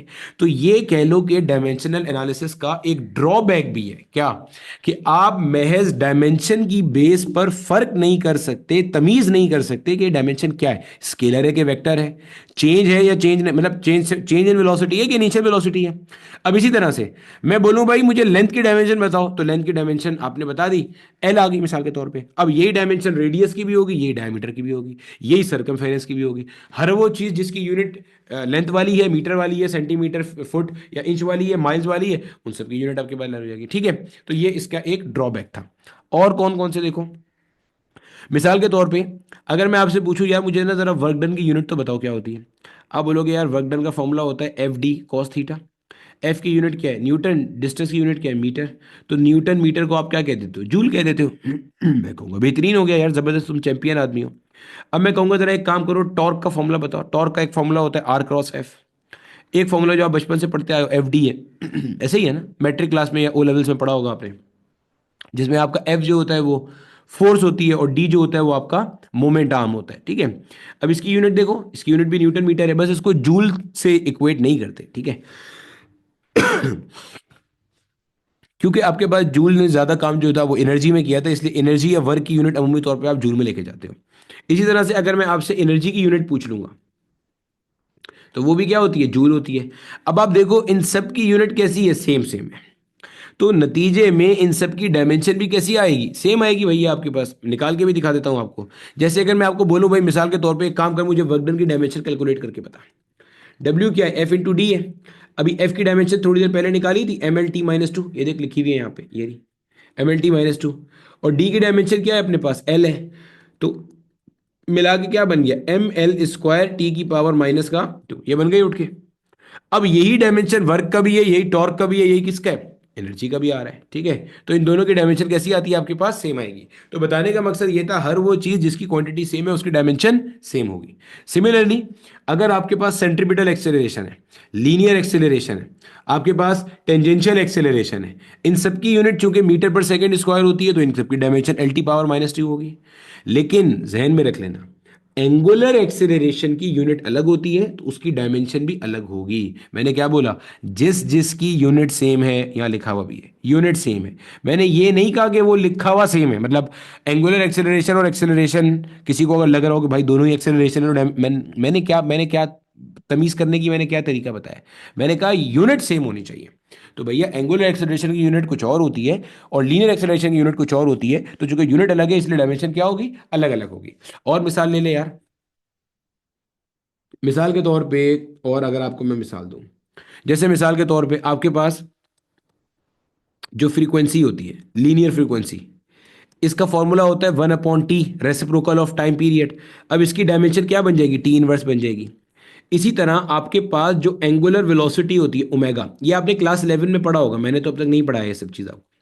जो आपके पास एंगुलर वेलोसिटी होती है, जो आपके पास एंगुलर वेलोसिटी होती है, that is theta upon T. कैसे पता चला आपको? भाई लीनियर वेलोसिटी का फॉर्मूला क्या होता है? Displacement upon time. Rate of change of displacement या displacement covered per unit time आपके पास क्या होती है जनाबे वाला? वेलोसिटी होती है। पता है ना हमें ये बात सारी की सारी, अच्छे से पता है। तो अल्टीमेटली मेरे बच्चे, तो ये क्या है? ये है एंगुलर डिस्प्लेसमेंट पर यूनिट टाइम। अभी एंगुलर डिस्प्लेसमेंट जो है ना, इसकी तो कोई डायमेंशन नहीं होती है। क्यों नहीं होती है? अभी आगे बता भी दूंगा। जो अभी मेरी बात मान लो कि नहीं होती है, टी की डायमेंशन टी ही होती है, तो देखो इसकी भी डायमेंशन क्या आ रही है? टी इनवर्स आ रही है। तो आपके पास जो लीनियर फ्रीक्वेंसी है, इसकी डायमेंशन और ये जो आपके पास एंगुलर वेलोसिटी है, इसकी डायमेंशन कैसी आ रही है? सेम आ रही है। यही वजह है कि ओमेगा को हम एंगुलर फ्रीक्वेंसी का नाम भी दे रहे होते हैं।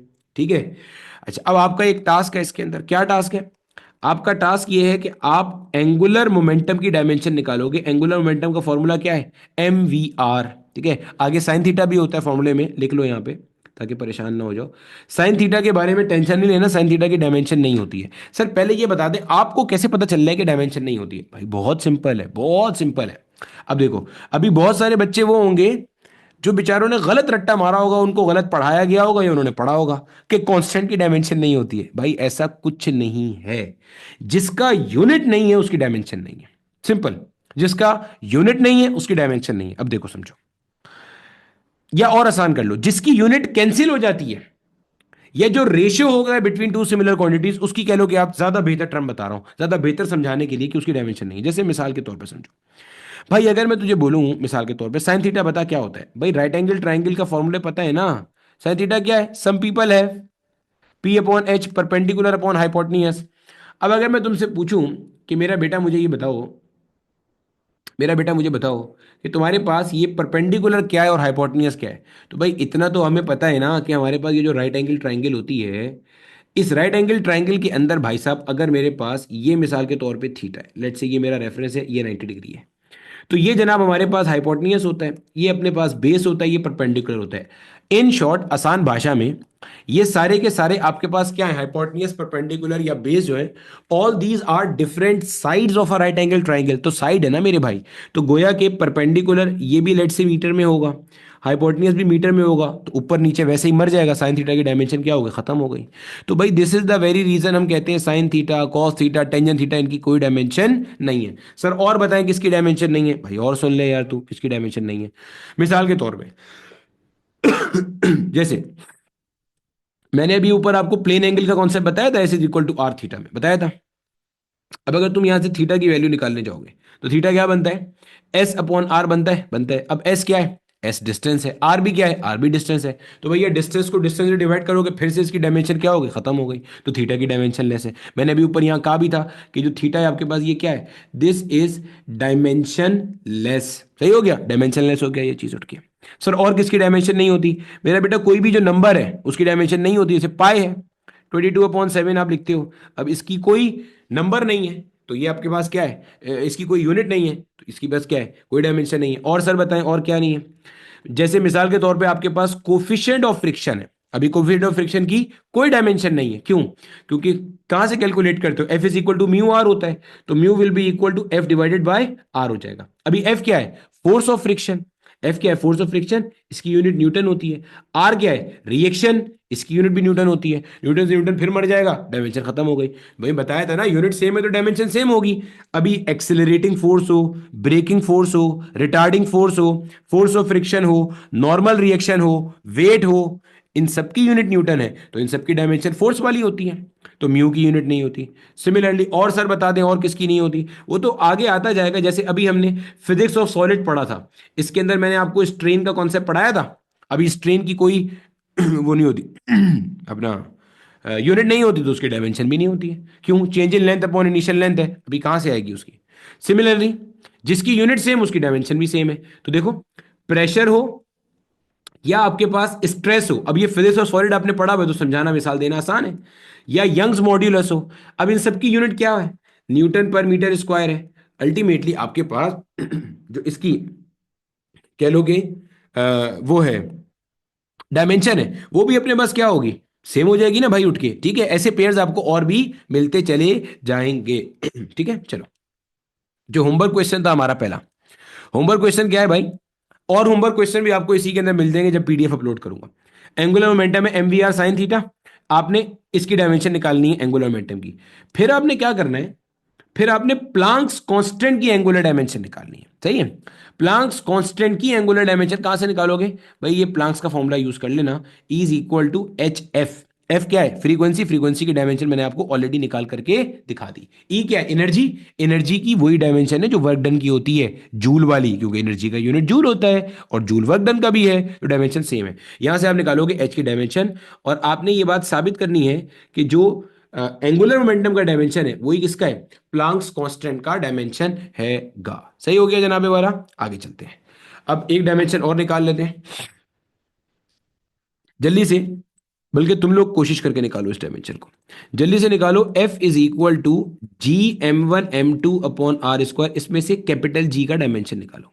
एक काम, एक काम, दूसरा काम क्या करो, स्मॉल जी अपॉन कैपिटल जी का डायमेंशन बताओ। चलो शाबाश, जल्दी से ये दो डायमेंशन बता दो मुझे, आसान आसान से दो सवाल पूछ लिए, बोलो। ठीक है मेरे बच्चे, देखो हमारे पास काफी सारे बच्चों का आंसर आ गया, सॉल्व भी कर लेते हैं जल्दी से। देखो भैया, हमें जी का डायमेंशन निकालना है ना, तो जी को यहाँ अकेला कर लेते हैं। क्या बनेगा, F into r square upon में हमारे पास आ जाएगा m1 इंटू m2, ऐसे ही आ जाएगा, ठीक है। अब देखो एफ की डायमेंशन हमें पता है क्या है, MLT-2, सही हो गया। आर क्या है, distance between the two bodies, जिसके लिए आप ये फोर्स कैलकुलेट कर रहे हो। तो डिस्टेंस की जो डायमेंशन होती है वो क्या होती है, एल हो जाती है, और ऊपर स्क्वायर आ गया, आर स्क्वायर वाला फॉर्मूले का आ गया, यानी कि M1 यानी कि मास, M2 भी मास, तो M मल्टीप्लाई बाय M। भाई एक M1 एक के लिए आ गया, एक M1 के लिए M आ गया, दूसरे M1 के लिए भी क्या आ गया, M आ गया। ठीक है सर, ठीक है सर। भाई एक M से एक M मर गया, ठीक है सर, मर गया। अब क्या करें, अब ये वाला जो M नीचे वाला M है इसको ऊपर ले जाते हैं, ले जा भाई ऊपर। क्या बनेगा, M⁻−1, और ये L⁻2 इस L⁻1 से मल्टीप्लाई हो जाएगा, तो क्या बनता है, L³ T⁻²। तो जितने लोगों की ये डायमेंशन आ रही है M⁻−1 L³ T⁻², एक्सेलेंट, बेहतरीन हो गया। अब ये वाला जो सवाल था भाई, ये बलूचिस्तान बोर्ड की एग्जाम्पल में भी आपको मिलेगा, और माजी में क्वेश्चन भी पूछा भाई उन्होंने, ठीक है। अब अल्टीमेटली आपने लाके इसको पुट करा, जी क्या है, ये ग्रेविटेशनल एक्सेलरेशन है, यूनिट मीटर पर सेकंड स्क्वायर होती है, तो क्या बन जाएगा, LT⁻² बन जाएगा, सिंपल, वरना आप निकाल भी सकते हो, ठीक है। और यहाँ पे जब आप कैपिटल जी की डायमेंशन लेकर आओगे तो क्या बन गई, M⁻−1 L⁻³ और T⁻²। अब जो मर रहा है मार ले भाई इसको, T⁻² से T⁻² तो वैसे ही मर गया, सही है। अब नीचे से जो जो चीज़ ऊपर जा रही है उसको ऊपर ले जा भाई। ये हो गया आपके पास M⁻+1 और L मल्टीप्लाई बाय L⁻³ सही है, सही है सर। M L⁻², 1 - 3 हो गया, ठीक है। और यहाँ पे टी की पावर क्या हो गई, 0 हो गई। तो ये मेरे बच्चे हमारे पास आंसर था, जी अपॉन कैपिटल जी का M × L⁻², T⁻0। यहां तक तो किसी का मसला नहीं है, आसान चीजें सारी, बोलो क्लियर हो गया। M × L⁻², आसान आसान चीजें हो गई, ठीक है। चलें आगे, चलो आगे चलते हैं। कोई मसला तो नहीं है ना यहां तक किसी का, जल्दी बोलो भाई। एहसन बेटा बिल्कुल मुकम्मल हो जाएगा, कई दफा मैंने बताया है इसको, ठीक है। चलो, अब हमारे पास जो हमारा अगला काम है वो हमारे पास क्या है, वो हमारे पास है मेरे बच्चे, मिसाल के तौर पे आपको डायमेंशन निकालने को दे दी इसने। इसने बोला भाई लेट से आप डायमेंशन निकाल के आओ, लेट से रेजिस्टेंस की डायमेंशन निकालने को दे दी, ठीक है। अब थोड़ी सी एक अच्छी वाली डायमेंशन भी कर लेते हैं, रेजिस्टेंस की डायमेंशन निकालनी है। अब आपको आपका ओम्स लॉ पता है, V is equal to I R. तो बच्चे R will be equal to V divided by I, ये तो बन जाएगी आपके पास चीज, सही है। फॉर्मूले पता होने चाहिए बस। अब आई जो है ये तो फंडामेंटल क्वांटिटी है, देखो आई फंडामेंटल है, यहां ऊपर भी बताया था। और आई की डायमेंशन या तो आप आई ले सकते हो या ए ले सकते हो, आप दोनों में से कोई भी एक ले सकते हो। आई की डायमेंशन आई भी ली जा सकती है, ए भी ले सकती है, मैं फिलहाल आई ले लेता हूं। अब मुझे चाहिए वी की डायमेंशन। जैसे ही मुझे वी की डायमेंशन मिलेगी मैं यहां लाके पुट करूंगा, और मुझे रेजिस्टेंस की मेरी डायमेंशन मिल जाएगी, बात खत्म हो जाएगी। अब वी मुझे चाहिए। अब वी निकालने के लिए क्या कर सकता हूं भाई, बहुत सारे काम कर सकते हैं। जैसे मुझे पता है कि पोटेंशियल का फॉर्मूला होता है work done per unit charge, ये फॉर्मूला होता है work done per unit charge, electrostatics के अंदर पढ़ा हुआ है हमने ये फॉर्मूला। अब देखो, जो वर्क डन की डायमेंशन है वो तो मैंने अभी निकाली थी, मैं फिर बता देता हूं। वर्क डन की डायमेंशन क्या थी जनाब, F इंटू डी से आई थी। F क्या है, MLT-2, और D क्या है, L है। तो मिला के क्या हो जाएगा ये, ML² T⁻²। तो भाई साहब यहां लिख दे लाके, ML² T⁻²। क्लियर है, यस सर क्लियर है। अब क्या करेंगे, अब मेरे बच्चे आपने क्यू की डायमेंशन निकालनी है। आपको पता है आपके पास जो करंट का फॉर्मूला होता है that is rate of flow of charge, यही होता है। अब यहां पे जब आप क्यू की वैल्यू निकालने जाओगे तो वो क्या बनेगा, आई इंटू टी बन जाएगा। अब आई की डायमेंशन तो आई होती है और टी की डायमेंशन क्या होती है, टी हो जाएगी। यहाँ पे आपके पास आ गया आई इंटू टी, ये क्यू की डायमेंशन आ गई। अब जहां जहां पे करंट की डायमेंशन ए से होगी वहां पे ए इंटू टी लिखा आपको मिल रहा होगा, ठीक है, मिल जाएगी, कई दफा ऐसा भी लिखा मिलता है। अब क्या करेंगे भाई, इसको सिंप्लीफाई कर दे। वी की डायमेंशन निकाल रहे हो ना आप यहां से, तो ये ML² T⁻³ सर -3 कैसे हुआ भाई, नीचे T⁻+1 था, ऊपर गया -1, -2 पहले से था, -2 -1 -3 हो गया, और I⁻1 ये हो गई V की डायमेंशन। अब ये V की डायमेंशन लाके यहां पुट कर ले, R की डायमेंशन ले आना भाई। R की डायमेंशन क्या बनती है, R की डायमेंशन है एल स्क्वायर टी पावर -3 आई की पावर -1 अपॉन में आपके पास क्या आता है मेरे बच्चे, आई आ जाता है। अब ये आई जब नीचे से ऊपर जाएगा तो क्या बनेगा, एम एल स्क्वायर टी की पावर -3 आई की पावर माइनस का 2। सही। अब ये मेरे बच्चे हमारे पास क्या होता है, ये हमारे पास सीधा सीधा डायमेंशन उठ के आ रही है किसकी, रेजिस्टेंस की डायमेंशन उठ करके आ रही है, ये रेजिस्टेंस की डायमेंशन उठ करके आ गई, हो गई रेजिस्टेंस की डायमेंशन। ठीक है, ये आपके पास क्या रेजिस्टेंस की डायमेंशन हो गई, एम एल स्क्वायर टी की पावर -3 आई की पावर -2। यहां तक मुझे बता दो भाई, ये रेजिस्टेंस की डायमेंशन निकालना समझ में आ गया, और वो कॉन्सेप्ट खत्म हो गया कि डायमेंशन में सिर्फ एम एल टी आ सकता है, चौथी कोई चीज नहीं आ सकती। बोलो, क्लियर है, समझ आ गई, बेहतरीन हो गया। अब देखो बच्चे, इसी तरह से अब कुछ डायमेंशन में आपको होमवर्क क्वेश्चन के तौर पे दे रहा हूं। आपने क्या करना है, नंबर एक जो आपका होमवर्क क्वेश्चन है, एफ इज इक्वल टू के Q1 Q2 divided by are square. Q1 भी चार्ज है, Q2 भी चार्ज है। अब इसमें से आपने के की डायमेंशन निकालनी है, एक सवाल है। फिर k is equal to 1/4 pi epsilon naught, इसमें एप्सिलन नॉट की डायमेंशन निकालनी है, वो के की रेसिप्रोकल करके आ जाएगी। 4 पाई की तो डायमेंशन होगी नहीं क्योंकि वो नंबर है। फिर आपने क्या करना है, आपने मिसाल के तौर पे कैपेसिटेंस की डायमेंशन निकालनी है। सही है, कैपेसिटेंस की डायमेंशन कहां से निकालोगे, कैपेसिटेंस का फॉर्मूला होता है A epsilon naught divided by D. Epsilon naught की डायमेंशन आप पहले निकाल चुके होगे पार्ट 2 में। पहले के की निकालोगे, के की पलट दोगे तो एप्सिलन नॉट की बन जाएगी, एप्सिलन नॉट को वहां पुट करोगे, ए एरिया है, एरिया मीटर स्क्वायर होता है। भैया एरिया की डायमेंशन क्या होती है, भाई एरिया, एरिया की यूनिट क्या होती है, मीटर स्क्वायर होती है ना, तो एरिया की डायमेंशन क्या हो जाएगी, एल स्क्वायर हो जाएगी। सिमिलरली जो वॉल्यूम है, वॉल्यूम की जो डायमेंशन है, यूनिट क्या होती है, मीटर क्यूब होती है, या length into breadth into height होती है। तो भाई पहली लेंथ के लिए भी एल, ब्रेथ के लिए भी एल, हाइट के लिए भी एल, तो भाई मिला के क्या बन गया, एल क्यूब बन गया। तो आप ऊपर तीसरे सवाल में एप्सिलॉन नॉट पुट करोगे, ए पुट करोगे, डी की डायमेंशन, सबकी डायमेंशन पुट करोगे, कैपेसिटेंस की डायमेंशन कैलकुलेट करोगे। अब जब आप कैपेसिटेंस की डायमेंशन कैलकुलेट कर लोगे तो आपने एक और काम करना है, आपने क्या करना है, चौथे नंबर पे, चौथे नंबर पे आपने आर सी की डायमेंशन निकालनी है। यानी कि आर की डायमेंशन देखो मैंने निकलवा दी, सी की डायमेंशन यहां से आप निकालोगे, आर और सी का आप प्रोडक्ट करोगे। जो डायमेंशन सी का आएगा, जो डायमेंशन आर का तो मैंने निकलवा दिया, आप प्रोडक्ट करोगे।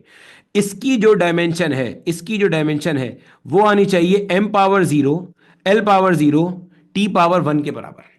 कोई बता सकता है मुझे कमेंट के अंदर कि ऐसा मैंने क्यों बोला, इसकी डायमेंशन आनी चाहिए, मैंने आपको पढ़ाई भी है ये बात, कोई बता सकते हैं ऐसा मैं क्यों कह रहा हूं कि इसकी ये डायमेंशन आनी चाहिए, बोलो, बोलो, पढ़ाया था, very good, time constant, excellent excellent, tau, time constant, 5 tau का कॉन्सेप्ट पढ़ाया था इलेक्ट्रोस्टैटिक्स के अंदर, कैपेसिटर के अंदर, very good very good, charging and discharging of a capacitor में बताई थी ये बात, जहां पे एक्सपोनेंशियल डीकेइंग कर्व पढ़ाया था उसका, ओम फेरेड सेकंड की equivalent, very good very good. यार तुम लोग तो माशाल्लाह मेहनत कर रहे हो, ग्रैंड टेस्ट की तैयारी कर रहे हो यार। ठीक है, जब आप कैपेसिटेंस की डायमेंशन निकालोगे तो वो आएगी M⁻1 L⁻2 T⁻4 and I⁻2। मतलब आप ये निकाल के चेक कर लेना, मैं तो ऐसी बात है पहले से जो सॉल्यूशन किया हुआ है उसका आंसर देख के बता रहा हूं। आपका काम है आप तसल्ली से अपना होमवर्क करते रहना, सॉल्व करोगे आपको मिल जाएगा। ठीक है, चलें आगे। Q is equal to CV से बिल्कुल निकाल सकते हो, कैपेसिटेंस की डायमेंशन आप Q is equal to CV से भी निकाल सकते हो, बिल्कुल निकाल सकते हो। ये अच्छा बता दिया। एक काम करना, ये जो है ना तरीका, इससे भी निकालना और Q is equal to CV से भी निकालना, और चेक करना दोनों से कैपेसिटेंस की डायमेंशन एक बराबर आ रही है कि नहीं आ रही। V तो हमने ऊपर निकाल लिया, Q भी ऊपर निकाल लिया, Q/V करना आ जाएगी C की डायमेंशन, क्या टेंशन है, बोलो, हो जाएगा। जो जहन में आए ना करके देख लिया करो, फिजिक्स और मैथ्स की खूबसूरती यही है। ठीक है, वो गलत होके भी आपको बहुत कुछ सिखा जाएंगे। चले आगे।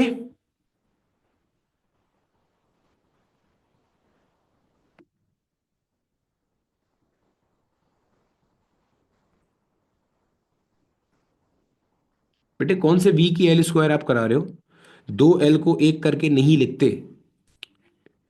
यहाँ पे मैंने कहाँ लिखा हुआ है V की एल स्क्वायर, V की एल स्क्वायर कहाँ लिखा हुआ है मैंने, मुझे लाइन नंबर बता दो क्योंकि मुझे पता नहीं चल रहा आप किसकी बात कर रहे हो।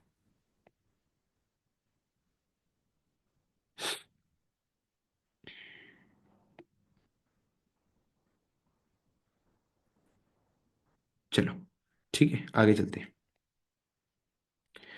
हाँ हाँ, आप किसी भी फॉर्मूले से निकाल सकते हो। वो आपको पेपर में फॉर्मूला लिख के थोड़ी देगा कि कैपेसिटेंस की dimension A epsilon naught by d से निकालो या Q is equal to C V से निकालो। आपको जिससे अच्छा लगे भाई निकालो। आप चैंपियन हो, आपकी मर्जी है भाई। ठीक है, चले आगे। चलो, अब मेरे बच्चे हमारे पास जो है ना वो कुछ छोटी छोटी चीजें और हैं। उनसे हमारे कुछ और सवाल बने हुए हैं, बाजी के क्वेश्चन बने हुए हैं। ठीक है। चलो, अब देखो मेरे बच्चे हमारे पास जो कुछ और सवाल है करने के लिए, कुछ और चीजें करने के लिए, बेटा होमवर्क क्वेश्चन ना लाजमी करते जाओ। आप में से ना वो सारे के सारे लोग जो कि मेरे लेक्चर्स तमीज से ले रहे हैं, अभी जब टेस्ट स्टार्ट होंगे ना, 110% इंशाल्लाह श्योरिटी के साथ बता रहा हूं। वैसे तो मेरी कोई औकात नहीं है, अल्लाह रब्बुल इज्जत इज्जत से नवाजते हैं। आप श्योरिटी के साथ कहता हूं कि आप देखोगे कि सब आपके क्वेश्चन लेक्चर से निकल के आ रहे होंगे। मतलब आप सिर्फ लेक्चर के क्वेश्चन भी अगर तमीज से कर लो ना, तो आपकी 95% तैयारी हो जाती है। बाकी 5% के लिए आपको टीपीपी भी दी हुई है और आपको किताब पढ़ने के लिए भी कहा हुआ है। तो इसकी टीपीपी भी आपको मिल जाएगी, लेकिन पहले इसके क्वेश्चन आप कर लो जो आपको होमवर्क में दे रहा हूं। ठीक है, तो चलते हैं आगे। अब मेरे बच्चे हमारे पास ना इसका एक और काम जो होता है डायमेंशनल एनालिसिस का, वो ये होता है इक्वेशन को चेक करना कि इक्वेशन आपकी ठीक है या नहीं है। क्या मतलब सर इस बात का, मिसाल से समझते हैं हम। ठीक है, इस फिनोमिना को हम कहते हैं होमोजेनिटी ऑफ इक्वेशन चेकिंग। क्या मतलब सर, समझते हैं। भैया ये इक्वेशन तो सब पहचानते हैं ना, बचपन से पढ़ते आ रहे हैं। V f is equal to v i plus a into T.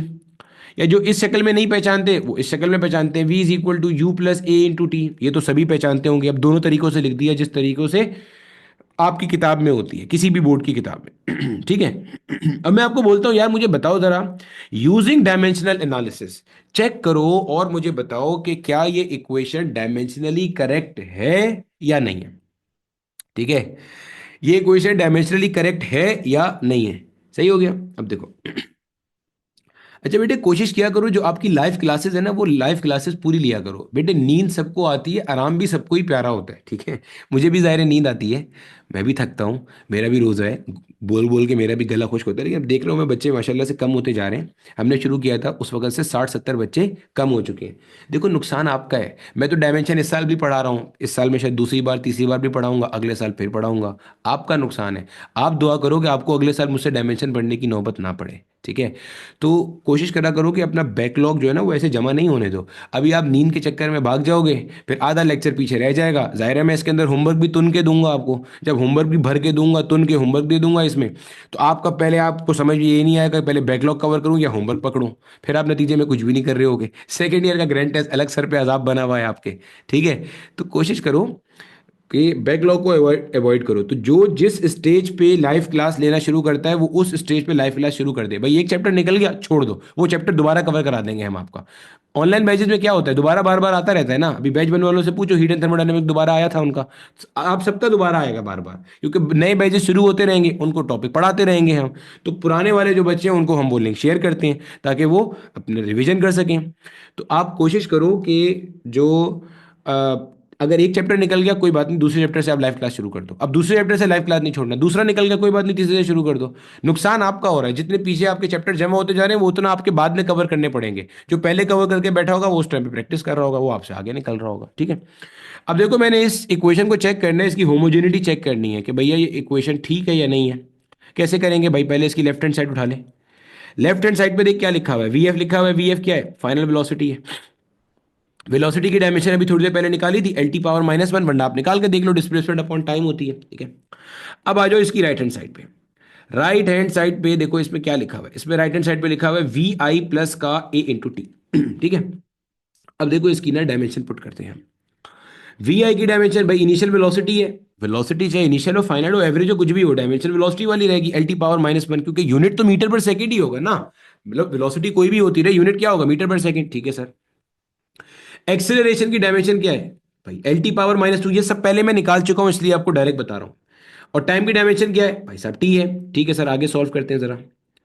L T power -1 आया एज इट इज, फिर एल टी पावर -2 और यहां पे टी पे पावर +1 है। -2 + 1 क्या होता है, -1 होता है। अब यहां पे एक चीज समझ लेना खूब अच्छे से। देखो मेरा बेटा यहां पे एल टी पावर -1 को आप ऐड कर रहे हो किसमें, एल टी पावर -1। जहन में रख लेना, जब कभी भी हम दो एक जैसी डायमेंशन को ऐड करेंगे या सब्ट्रैक्ट करेंगे, दो एक जैसी डायमेंशन को ऐड करेंगे या सब्ट्रैक्ट करेंगे तो वो एक ही बार लिखी जाएगी। मतलब दो क्या, कितनी भी एक जैसी डायमेंशन को ऐड करो या सब्ट्रैक्ट करो। मैंने बार बार ये टर्म किसके लिए यूज किया है, एडिशन या सब्ट्रैक्शन के लिए यूज किया है, ध्यान में रख लेना। या तो एडिशन के लिए किया है या क्या किया है, सब्ट्रैक्शन के लिए किया है। मैंने मल्टीप्लीकेशन या डिवीजन की यहां पर बात नहीं करी है भाई, समझ लेना। बच्चे जो है ना वो परेशान हो जाते हैं। फॉर एग्जाम्पल, अगर L प्लस एल लिखा है तो वो एक ही बार में L लिखा जाएगा। मैं आपको इसकी रीजन भी बताऊंगा, परेशान नहीं हो जाओ। L मल्टीप्लाई बाय L लिखा है तो इसको, अगर आपने L लिख दिया तो ये आपने गलत कर दिया, क्योंकि मल्टीप्लीकेशन के लिए मैंने ये बात की नहीं है, मैंने प्लस माइनस के लिए की है। ठीक है, तो L माइनस प्लस लिखा हुआ है तो उसे आप L ही लिखोगे। तो L मल्टीप्लाई बाय L है तो it will be L square, ये इसका सही वाला पार्ट है। ठीक है, ये ध्यान में रख लेना। तो मल्टीप्लीकेशन या डिवीजन में तो जो हो रहा है वही होगा। सर ऐसा क्यों होता है भाई? ऐसा इसलिए होता है, डायमेंशन बेसिकली यूनिट का इक्विवेलेंट है ना, यूनिट का इक्विवेलेंट है भाई। तू खुद सोच, खुद सोच। अगर एक बॉडी की स्पीड 5 मीटर पर सेकेंड है, मैं कहता हूं दूसरी बॉडी में इसकी स्पीड ऐड हो गई 10 मीटर पर सेकेंड, तो अब तू क्या लिखेगा, 15, और इसकी यूनिट लिखेगा 2 बार मीटर पर सेकेंड, या तो लिखेगा 15 और इसकी यूनिट लिखेगा मीटर पर सेकेंड। बोल क्या लिखेगा भाई? 15 और मीटर पर सेकंड, ये लिखेगा ना भाई अल्लाह के बंदे। ये तो नहीं लिखेगा कि 2 बार मीटर पर सेकंड। क्यों 2 बार? क्योंकि भाई देख, 1 बार मीटर पर सेकंड इसमें दूसरी बार ऐड हुआ। तो भाई जब तू यूनिट को 2 बार नहीं लिख रहा तो डायमेंशन को किस खुशी में 2 बार लिख रहा है ऐड सब्ट्रैक्ट करने पर? पॉइंट समझ में आ गया? This is the very reason कि जब हम दो दो एक जैसी, पहली बात तो दो एक ही जैसी डायमेंशन ऐड हो सकती है, डिसिमिलर डायमेंशन का ऐड होने का कोई कॉन्सेप्ट ही नहीं है। क्या मतलब सर इस बात का? मैं मुझे एक बात बताऊं। फॉर एग्जाम्पल, मैं कहता हूं 2 किलोग्राम प्लस 5 ग्राम, इसको कोई बंदा 7 तो नहीं लिख सकता ना, क्योंकि देखो किलोग्राम में ग्राम ऐड नहीं हो सकता। अगर आप किलोग्राम में ग्राम ऐड कर रहे हो तो आप बहुत अलामा हो। सही है? या तो भाई किलोग्राम वाले को पहले ग्राम में कर लें तो ये 2000 हो जाएगा, फिर 5 ऐड कर तो 2005 ग्राम हो गया। या ग्राम वाले को पहले किलोग्राम में कर ले, 5 को 1000 से डिवाइड कर देंगे तो ये क्या हो जाएगा आपके पास, 0.005 हो जाएगा। तो फिर ऐड कर ले भाई, 2.005 किलोग्राम हो जाएगा। तो ये 7 लिखना ये क्या है, गलत है। ये चीज हमने शायद पहले भी पढ़ी थी, कई दफा पढ़ी होगी इनफैक्ट। ठीक है, तो जहन में रख लेना, सिमिलर डायमेंशंस ही ऐड हो सकती हैं, क्योंकि सिमिलर यूनिट्स ऐड सब्ट्रैक्ट हो सकते हैं, पहली बात। दूसरी बात मेरे भाई, कि जब डायमेंशंस ऐड होंगी तो वो एक ही बार लिखी जाएंगी, या सब्ट्रैक्ट होंगी तब भी वो क्या होंगी मेरे भाई, एक ही बार लिखी जा रही होंगी। और सिर्फ सिमिलर डायमेंशन ही ऐड सब्ट्रैक्ट हो सकती हैंगी। अब जल्दी से एक काम करो और मैं आपको एक सवाल दे रहा हूं, मुझे ये साबित करके बता दो कि ये जो इक्वेशन है S = VIT + ½ AT², आया ये डायमेंशनली करेक्ट है या डायमेंशनली इनकरेक्ट है? बोलो जल्दी बोलो। नहीं बेटा, जो टाइम कांस्टेंट वाली मैंने बात बताई थी उसके अंदर वो टाइम कांस्टेंट नहीं होता, वो बेसिकली टाइम कांस्टेंट उसको कहते हैं, वो जो कैपेसिटर की चार्जिंग और डिस्चार्जिंग के अंदर हम डिफाइन करते हैं, τ = RC। जब आर को सी से मल्टीप्लाई करोगे ना तो ये टाइम कांस्टेंट बेसिकली बनता है। इसलिए इसकी जो डायमेंशन है वो कौन सी वाली आ रही होगी आपके पास, टाइम वाली आ रही होगी। अब जब इसको करके हटोगे आप देख लेना। ठीक है, चलो आगे चलते हैं। अब देखो, S = VIT + ½ AT², इसको मेरे बच्चे मैंने आपको वेरीफाई करने के लिए दिया था।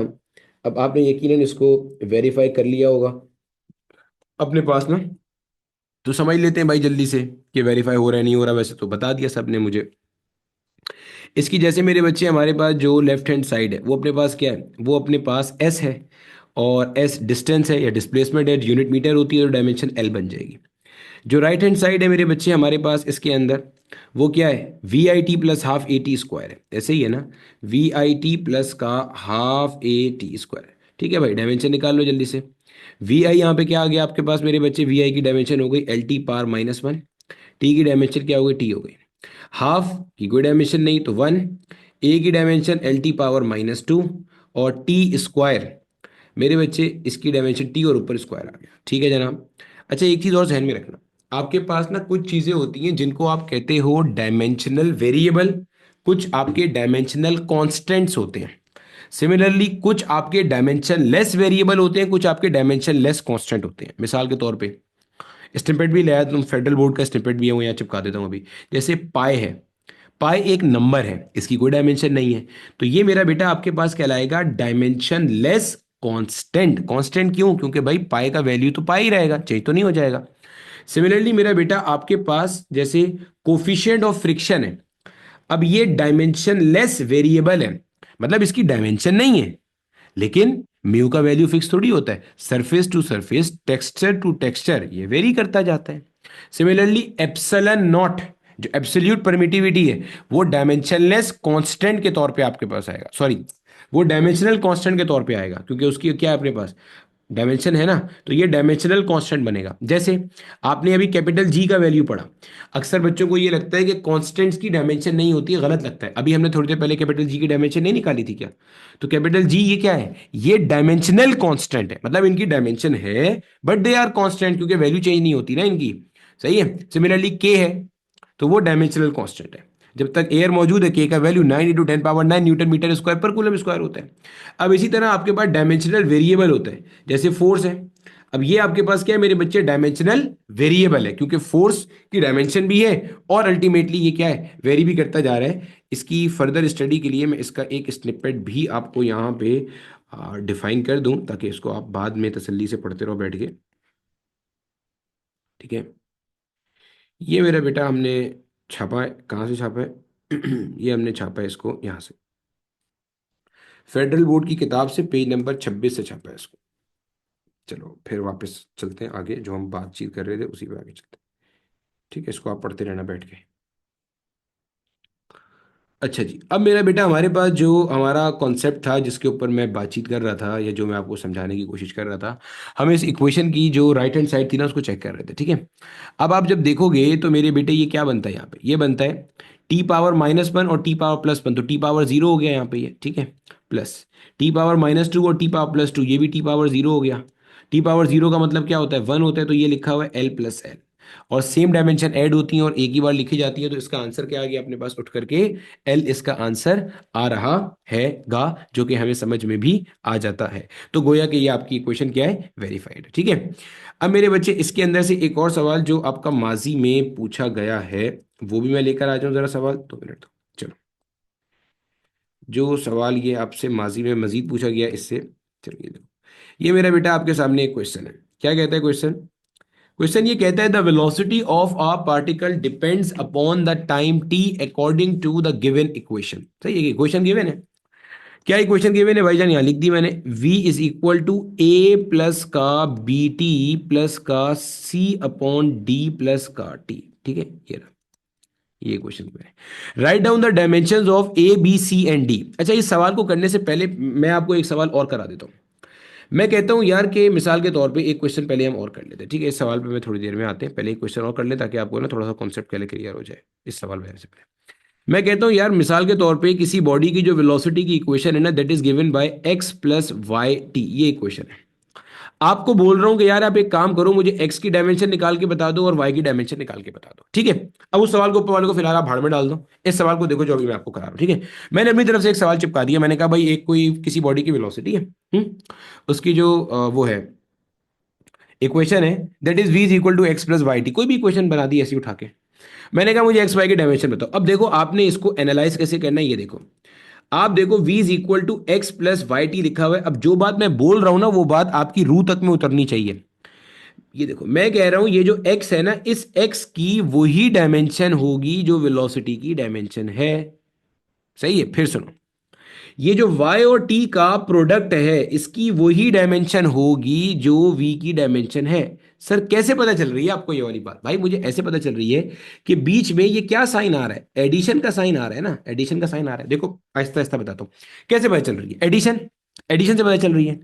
एडिशन का मतलब क्या हो गया कि जो डायमेंशन इस x भैया की है वही डायमेंशन इस y इंटू टी की है। और से सुनो, मैंने ये नहीं कहा कि वही डायमेंशन y की है, मैंने कहा वही डायमेंशन y इंटू टी की है। क्यों भाई, y इंटू टी की जो डायमेंशन होगी वही किसकी होने वाली है, x की होने वाली है, जब भी तो ये ऐड हो रहे हैं, जब भी तो ये क्या हो रहे हैं, ऐड हो रहे हैं। और इन दोनों की यानी कि जो डायमेंशन x की है वही y इंटू टी की डायमेंशन है, और वही डायमेंशन क्या होगी, v की होगी। कैसे पता चला सर? अभी आपने ऊपर देखा था कि इक्वेशन जो बनी होती हैं they are always homogeneous, left hand side right hand side बराबर होता है। क्या मतलब, देखो अभी ऊपर मैंने आपको एक सवाल सॉल्व कराया था, वहीं से सिखा देता हूं। s is equal to v i t plus half a t square. देखो जो बात मैंने अभी यहां तकरीर करी यही बात आपको समझा रहा हूं। देखो जो वी आई टी की डायमेंशन है यही dimension half a t square की होगी, जब भी तो ये दोनों ऐड हो रहे हैं, वरना ऐड कैसे होंगे। और जो इन दोनों की डायमेंशन है वही एस की डायमेंशन होगी, जब भी तो ये इक्वेशन होमोजीनियस है, जैसे साबित भी कर देता हूं। भाई एस की डायमेंशन क्या है, एल, वी आई की dimension L T power -1, T की डायमेंशन टी। तो भैया देखो ना, टी पावर -1 और टी पावर +1, टी पावर 0 हो या एल इंटू टी पावर 0 हो या कि एल, इसकी डायमेंशन एल बच रही। अब देखो वापस समझा रहा हूं वही बात, मैंने कहा जो वी आई टी का डायमेंशन है वही हाफ ए टी स्क्वायर का है, और वही किसका डायमेंशन है, एस का डायमेंशन है। ऐसे ही पता चला ना, अभी तो ऊपर से यही पढ़ते हुए आ रहे हो, तो देखो यही लिख दिया, जो एक्स का डायमेंशन है वही वाई इंटू टी का है, वही किसका है, वी का डायमेंशन है। और वी का डायमेंशन तो अपने को पता है ना कितना है, एल टी पावर -1। तो भैया एक्स का डायमेंशन तो वैसे ही सीधा हो गया, कितना हो गया, एल टी पावर -1। अभी वाई इंटू टी का डायमेंशन तुम्हें चाहिए था, चाहिए ना भाई, वाई वाई का डायमेंशन तुम्हें नहीं पता, नहीं पता। टी का डायमेंशन तो पता है क्या होता है, टी होता है, इसको इक्वेट कर देंगे एल टी पावर -1 से, क्यों भाई, वाई इंटू टी का डायमेंशन भी एल टी पावर -1 ही होगा अपने पास, सही हो गया।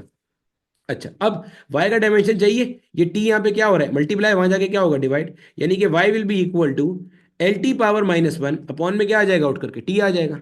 जब ये t पलटेगा ऊपर जाएगा तो क्या हो जाएगा, एल टी पावर -2, यानी कि y की डायमेंशन क्या आ गई, एल टी पावर -2 आ गई। वो x की भी पता चल गई और y की भी क्या हो गई, पता चल गई। अब एक सवाल मैं दे देता हूं आपको करने के लिए जल्दी से, ठीक है, जल्दी से ये सवाल करो और मुझे बताओ।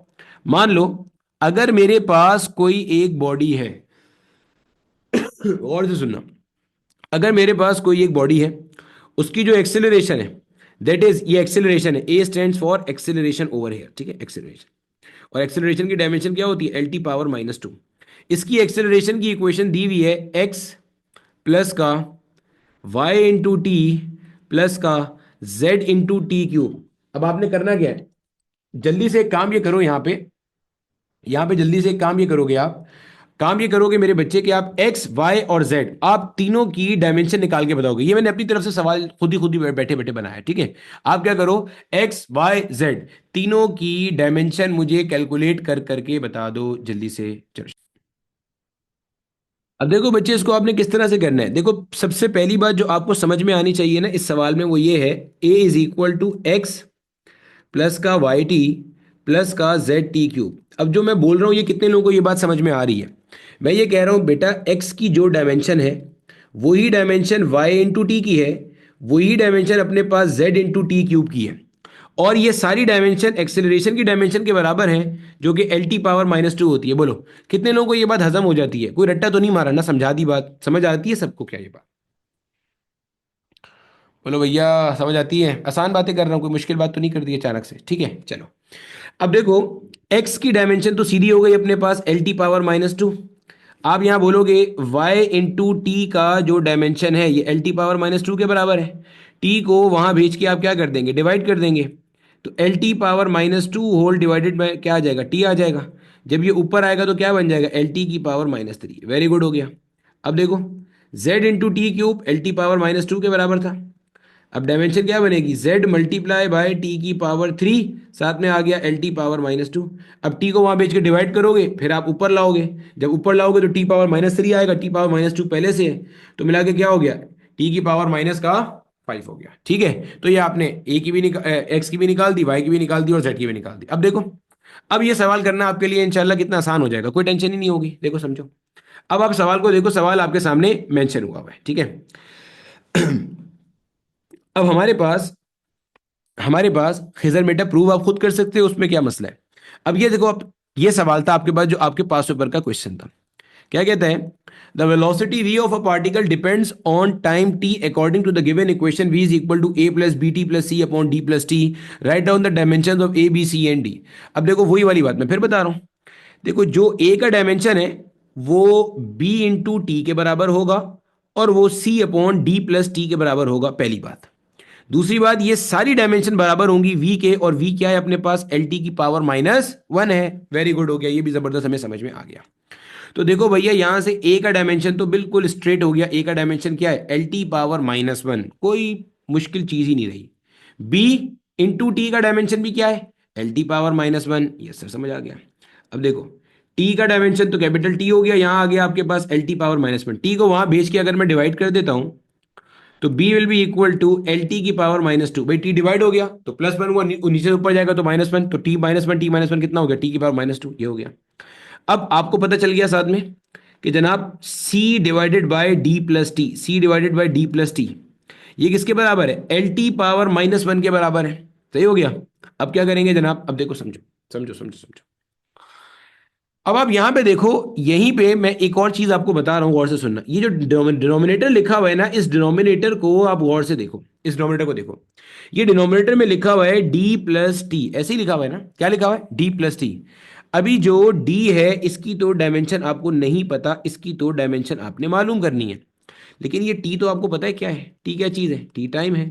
और टाइम की डायमेंशन क्या होती है, टी होती है। गौर से सुनो, क्या अभी तक आपने जो कुछ पढ़ा उसकी बेस पे मैं कह सकता हूं डी की डायमेंशन टी वाली ही होगी? बोलो हाँ या ना। बोल बच्चे, कह सकता हूं या नहीं, डी की डायमेंशन टी वाली होगी? अगर कोई पूछता है कि आप कैसे कह रहे हैं डी की डायमेंशन टी वाली होगी, तो मैं बोलूंगा ये देख प्लस नजर आ रहा है।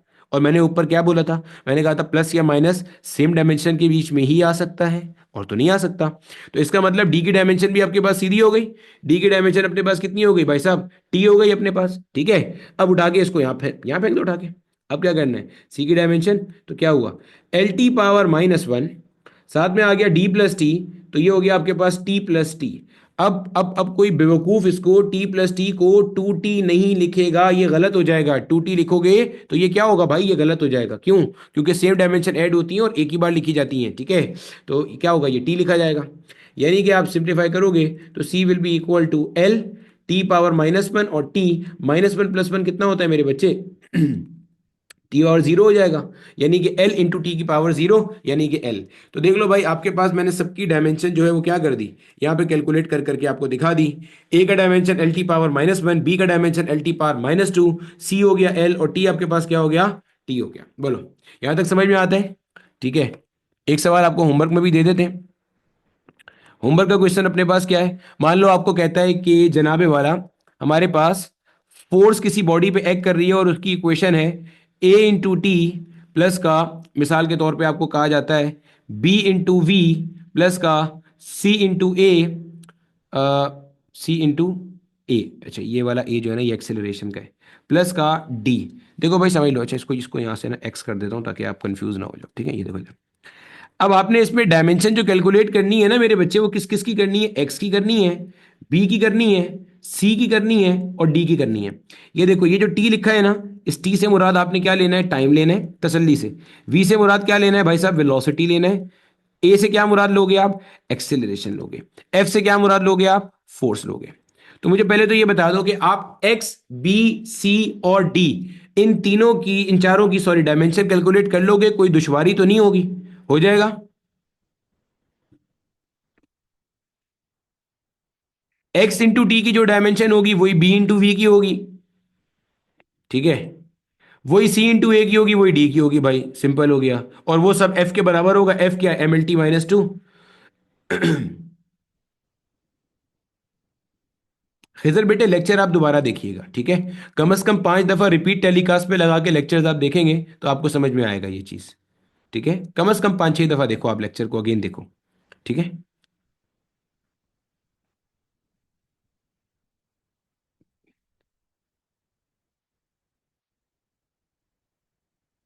ठीक है, ये सॉल्व करते रहना बाद में। अब हमारे पास डायमेंशन के अंदर ही ना एक छोटी सी चीज और बाकी है, जिसके बाद हमारी क्लास जो है ना वो खत्म हो जाती है। उसको हम कर लें जल्दी से, फिर क्लास खत्म करें। अब देखो बच्चे, आपके पास एक और क्वेश्चन है। अब ये जो क्वेश्चन है ना, ये आता है ड्राइविंग द पॉसिबल फॉर्मूला वाली कैटेगरी के अंदर, कि आप डायमेंशनल एनालिसिस की मदद से पॉसिबल फॉर्मूला भी क्या कर सकते हो, ड्राइव कर सकते हो। तो कहता है the centripetal force F acting on a particle moving uniformly in a circle depends upon mass, velocity and radius of the circle. Now drive the possible formula f using the method of dimensions. सही है। अब देखो बच्चे, यहाँ पे ना ये वाला सवाल जो है ना वो समझना जरूरी है, क्योंकि इसके अंदर मैं आपको एक बोंगी बताऊंगा जो बच्चा अक्सर मारता है, वो आखिर में समझ में आ जाएगी बोंगी क्या होती है, ठीक है।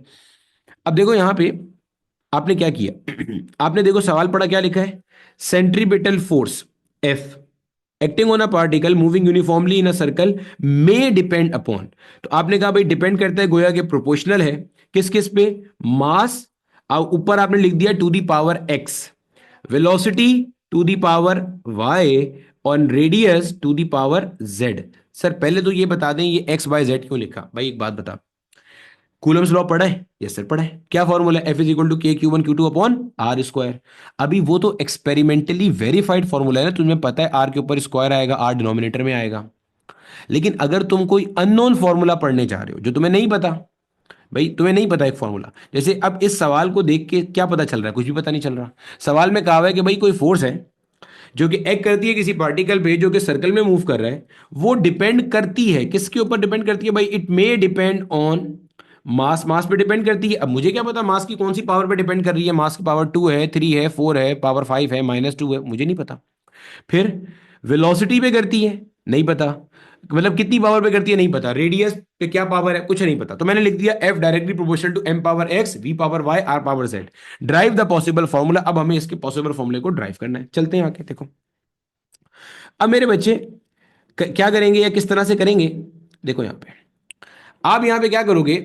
आप यहां पे सबसे पहले तो यहां पे डायमेंशन को आप इक्वेट करके ले आओगे। या आप क्या करोगे? आप यहां पे सीधा सीधा प्रोपोर्शनैलिटी हटाओ यहां पे। ये मान लो आपके पास एक डायमेंशन, एक कांस्टेंट आ गया यहां पे के आपके पास, जो कोई भी एक्सपेरिमेंट से आप कैलकुलेट कर सकते हो। एम की पावर एक्स, वी की पावर वाई और आर की पावर जेड हो गया। सही है। अब आपको पता है आपकी जो इक्वेशन है दैट शुड बी होमोजीनियस, यानी कि जो आपकी लेफ्ट हैंड साइड की डायमेंशन है वही आपकी राइट साइड की डायमेंशन होनी चाहिए। यानी कि एफ की डायमेंशन क्या है आपके पास? एफ की डायमेंशन तो हमें पता है ना कितनी होती है, M L T to the power minus का 2। और से सुनना, हमने सब पढ़ा हुआ है, बस अब उसको सॉल्व कर रहे हैं। तो वही डायमेंशन मेरा बेटा आपकी इस पूरी चीज को सॉल्व करके भी आनी चाहिए। भाई इक्वेशन के होमोजीनियस होने का तो यही मतलब है कि L H S should be equal to R H S. तो m power x, v power y और r पावर z को मल्टीप्लाई करने पर भी जो ओवरऑल डायमेंशन है that should come out to be M L T to the power -2। Sir k की भी तो डायमेंशन हो सकती है? नहीं हो सकती। ये क्यों? ये k क्या है? ये एक कांस्टेंट नंबर है जो कि आप एक्सपेरिमेंट से निकालते हो। क्या मतलब सर कांस्टेंट नंबर है? भाई मुझे एक बात बता, हमने बायो एंड सेवर्ट लॉ पढ़ा था। हमने बायो एंड सेवर्ट लॉ के अंदर ये चीज पढ़ी थी, B is equal to mu naught I upon 2 pi R. अगर आपने इसको किताब खोल के देखा होगा तो सिंध बोर्ड की पुरानी किताब में ये लिखा हुआ था, B is directly proportional to twice the value of current. अब ये जो यहां पे 2 लिखा हुआ आ रहा है ना, जो यहाँ पे 3 नहीं है, 1.5 नहीं है, सिर्फ आई नहीं लिखा हुआ, या 4 नहीं लिखा हुआ, या 7 नहीं लिखा हुआ, 2 क्यों लिखा हुआ है? ये 2 ही क्यों आ रहा है यहाँ पे? ये एक्सपेरिमेंटल रिजल्ट है उसका। सिमिलरली बाज फॉर्मूलों के अंदर लॉग आ रहा होता है, बास फॉर्मूलों के अंदर एल लिखा आ रहा होता है। ये उसकी एक्सपेरिमेंटल एनालिसिस होती है। तो ये के कोई ऐसा कांस्टेंट है जो कि आप with the help of experiment निकाल सकते हो, या कांस्टेंट नंबर है जो आप एक्सपेरिमेंट की मदद से डिड्यूस कर सकते होगे। ठीक है, तो उसको तो आप फिलहाल छोड़ दो। अब यहां पे इसको करना कैसे देखते हैं जरा। यहां पे के को तो रहने दो। एम की डायमेंशन क्या है? एम की डायमेंशन अपने पास एम होती है, ऊपर आ गया एक्स। वी की डायमेंशन क्या है? एल टी पावर -1, ऊपर क्या आ गया? वाई। आर, आर क्या है? देखो यहां लिखा हुआ radius of the circle. What is R? R is the radius of the circle. और जो रेडियस ऑफ द सर्कल होता है उसकी यूनिट मीटर होती है। तो मीटर की तो डायमेंशन अपने पास एल होती है, पता है अपने को। ये हो गया, ऊपर साइड आ गया। ठीक है, सॉल्व करते हैं। एम पावर एक्स आ गया एज इट इज, बेहतरीन हो गया सर। अच्छा, आगे ये पावर, ये जो पावर है ना वाई वाली, ये पावर सब पे उतर जाएगी। यहाँ ये एल पे भी उतरेगी पावर, और ये यहाँ टी पे भी उतरेगी पावर। ठीक है, सॉल्व करो। क्या बनेगा? ये बनेगा एल पावर वाई और टी की पावर माइनस का वाई। ठीक हो गया सर। और यहां आ गया एल की पावर जेड। अब देखो जो एक जैसी है ना उनको आप ऐड कर लो, क्योंकि बेसिस सेम होती है तो पावर ऐड हो जाती है। एम आपको कोई और दिख रहा है? नहीं दिख रहा, तो एम की पावर एक्स को रहने दो एज इट इज। एल मुझे दो दो दिख रहे हैं, देखो यहाँ पे एल ये भी रहा, एल ये भी रहा, तो देखो आपको दो एल दिख रहे हैं। जब आप ऐड करोगे मेरे बच्चे तो ये क्या बन जाएगा? ये बन जाएगा आपके पास एल की पावर वाई प्लस का जेड बन जाएगा ये उठ के। ठीक है, सिमिलरली टी मुझे अकेला दिख रहा है, टी की पावर माइनस का वाई। ये आ गई मेरे पास। अब आपको ये पता है कि ये पूरी की पूरी जो चीज है, गौर से सुन लेना, ये पूरी चीज किसके बराबर होगी मेरे बच्चे? ये पूरी चीज इसके बराबर होगी M L T to the power -2 के। 2 मिनट दो, मैं गेट खोल।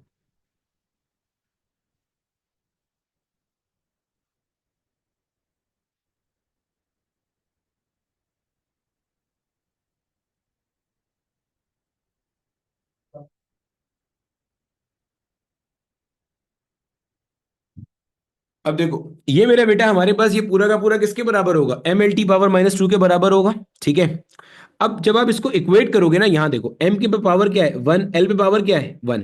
इक्वेट करोगे तो देखो ये इस तरह से लिखा हुआ है, M power 1, L power 1, T power -2 this is equal to M power X L की power Y plus Z T की पावर माइनस का वाई। सही है। अब इक्वेट कर दे भाई, एम वाले को एम से इक्वेट कर, तो ये एम वाले का एम से इक्वेट हो गया। यहां से तुझे नजर आ रहा है भाई एक्स का वैल्यू क्या आ रहा है, उठ के 1 आ रहा है। सिमिलरली एल वाले को एल से इक्वेट कर दे भाई, क्या आ रहा है, Y plus Z, Y plus Z दिखा है ना, Y plus Z is equal to 1 आ रहा है। अभी आगे नहीं पता वाई और जेड क्या है, मुझे नहीं पता, ठीक है। टी वाले को भाई टी से इक्वेट कर देंगे, तो क्या बनता है जनाब, -2 will be equal to minus Y, क्योंकि वो पावर -2 वो पावर माइनस वाई। तो यहां से आपको y का वैल्यू मिल गया, y का वैल्यू क्या हो गया, 2 हो गया भाई, दोनों तरफ माइनस साइन है ना, ठीक है, वो हो गया। अब यहां पे अगर मैं y का वैल्यू लाके पुट करूं जो नीचे निकाला है, तो हो गया 2 प्लस का z इज इक्वल टू 1, 2 को वहां फेंक देंगे, तो z will be equal to 1 minus का 2, यानी कि आपके पास z will be equal to क्या आ रहा है, माइनस का 1 उठ करके आ रहा है। z क्या आ रहा है, माइनस का 1 उठ करके आ रहा है। ठीक हो गया, समझ में आती है बात की। अब देखो, अब देखो यहां पे, अब ये जो मैंने आपके सामने लिखा था इसी के अंदर मैं ये वैल्यू सारी की सारी क्या कर रहा हूं जनाब, पुट कर रहा हूं, जो अभी आपको मैंने बताया। अब ये आया एफ एज इट इज आया, के एज इट इज आया, M to the power X, और एक्स मेरे बच्चे कितना निकाला आपने, अभी देखो ये निकाला 1 निकाला यहां पे, यस निकाल लिया। V to the power Y, Y कितना निकाला, ये देखो 2 निकाला, 2 निकाल लिया। और आर कितना निकाला आपने, आर की पावर आपने निकाली -1, सही है। अब -1 को अगर मैं ऊपर से नीचे ले आऊंगा तो क्या बनता है, mv² डिवाइडेड बाय आर, ये हो गया यहां पे। ये मेरा बेटा फॉर्मूला है। अब आप में से जितने लोगों ने 11वीं क्लास में सर्कुलर मोशन पढ़ा है, तो आपने इसका फॉर्मूला पढ़ा हुआ है ना। सर्कुलर मोशन के अंदर centripetal force acting on a particle जो कि दायरे में घूम रही होती है, क्या होता है, mv² divided by are. Point समझ में आ गया। अब बच्चा यहां पे क्या बेवकूफी करता है, मैंने कहा था कि आखिर में बताऊंगा। ये सवाल आया पाजी में पेपर में, पास पेपर में 3 दफा आया हुआ, ये सेम क्वेश्चन 3 दफा आया हुआ है। फेडरल बोर्ड की एग्जांपल भी है, मैंने अभी बताया था आपको, ये फेडरल बोर्ड की किताब में भी है, बलूचिस्तान बोर्ड की किताब में भी है। अब ऑप्शन में आपको एक ऑप्शन दिया होगा k mv² अपॉन आर, एक ऑप्शन दिया होगा mv² अपॉन आर। अब बच्चा हमारा अकलमंद होता है ना, बहुत अकलमंद बच्चा होता है माशाल्लाह से। अब बच्चा यहां से पढ़ता है पहली लाइन, बच्चा बोलता है देखो क्या लिखा हुआ है, सर लिखा हुआ है सेंट्रीपिटल फोर्स। इतने बेवकूफ एग्जामिनर थे, लिखा हुआ था उन्होंने सेंट्रीपिटल फोर्स का फॉर्मूला ड्राइव करो डायमेंशन से। मैं पागल हूं डायमेंशन से ड्राइव करूं, मुझे तो फॉर्मूला वैसे ही याद था। मैंने ठग जाके mv² अपॉन आर आंसर लगाया, और वो ऑप्शन में था भी आंसर, तो बेटा वो आंसर गलत। क्यों, क्योंकि डायमेंशनल एनालिसिस के पास ये सलाहियत ही नहीं है कि वो कांस्टेंट बता सके आपको क्या है। गोया कि समझना खूब अच्छे से, यानी कि जब आपने फॉर्मूला यहां से ड्राइव किया ना, तो this is the drive formula using dimensional analysis. देखो उसने आगे इतना बड़ा बड़ा आपको क्या लिख के दिया है, using the method of dimension निकालो। तो using the method of dimension तुमने के का वैल्यू 1 किस खुशी में पुट कर दिया। ये तो एक्सपेरिमेंट से पता चलती है बाद में बात कि के का वैल्यू 1 होता है, तो आप F is equal to mv² upon R पढ़ते पढ़ाते हो, लिखते लिखाते हो, आपको डायमेंशन से ये इंकशाफ कैसे हो गया कि के का वैल्यू आपने यहाँ पे 1 ले लेना है। तो इसका सही आंसर आप क्या मार्क करके आओगे, F is equal to k mv² upon R mark करके आओगे। Now this is the correct answer जो कि आप मार्क करके आओगे। अब इसी सेम पैटर्न पे, इसी सेम पैटर्न पे आपको एक सवाल मैं दे रहा हूं जो आपने अभी करना है क्लास के अंदर, और मुझे करके बताओ, time period of a simple pendulum का फॉर्मूला ड्राइव करके दो मुझे। मैं कहता हूं सिंपल पेंडुलम एक ऑसिलेटिंग बॉडी है, इसके टाइम पीरियड का मुझे फॉर्मूला। अच्छा मेरा बेटा, जिसको नींद आ रही है वो बिल्कुल जा सकता है, आपके पास लीव का बटन देखो ऊपर टॉप में कहीं लाल से कलर का दिख रहा होगा, ठीक है, आप वो क्लिक करो और निकल जाओगे क्लास से। टाइम पीरियड ऑफ पेंडुलम का आपने फॉर्मूला ड्राइव करना है। मैं कहता हूं time period of a pendulum depend करता है लेंथ ऑफ द पेंडुलम के ऊपर, और डिपेंड करता है ग्रेविटेशनल एक्सेलरेशन के ऊपर, जिसको आप स्मॉल जी भी कहते हो, ठीक है, इस पर डिपेंड करता है। अब जल्दी से आप क्या करो, टाइम पीरियड का फॉर्मूला ड्राइव करो using the method of dimension. मुझे पता है कि आपको फॉर्मूला पता है, T is equal to 2 pi under root L upon G, लेकिन ये नहीं आपसे मैं पूछ रहा निकालने के लिए। मैं बोल रहा हूं मुझे बताओ इसके जरिए, जो जो तरीका मैंने अभी सिखाया है, इसके जरिए मुझे बताओ क्या फॉर्मूला आपके पास आता हैगा। चलो शाबाश, 5 मिनट है, जल्दी सॉल्व कर लो। ठीक है मेरे बच्चे, देखो मैं यहाँ पे आपको फॉर्मूला जो है ना वो ड्राइव कर देता हूँ।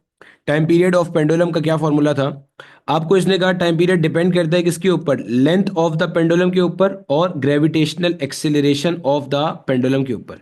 एक की पावर एक्स ले ली, एक की पावर वाई ले ली, बेहतरीन हो गया sir. T is equal to K can be any constant जो कि हमें नहीं पता, एल की पावर एक्स और जी की पावर वाई, ठीक हो गया सर, समझ में आ गया। अब देखो ये मुझे पता है कि टी की डायमेंशन क्या होगी, कैपिटल टी होगी सर, सही है ना भाई, या इसको मैं ऐसे भी लिख सकता हूं, M power zero, L power zero और टी पावर वन एक ही बात है भैया, कोई फर्क नहीं पड़ता है गा। ठीक है, अब हमारे पास यहां पे ये जो है, ये देखो इधर, ये जो है, ये जो दोनों है मेरे बच्चे, इन दोनों को जब आप मल्टीप्लाई करोगे तो इनके मल्टीप्लाई करने पे भी आपका आंसर क्या आएगा, टी आएगा। या इनके मल्टीप्लाई करने पे भी आपका answer M power zero, L power zero और टी पावर क्या आ रहा होगा, वन आ रहा होगा। ऐसे ही है ना। चलो अब सॉल्व करते हैं।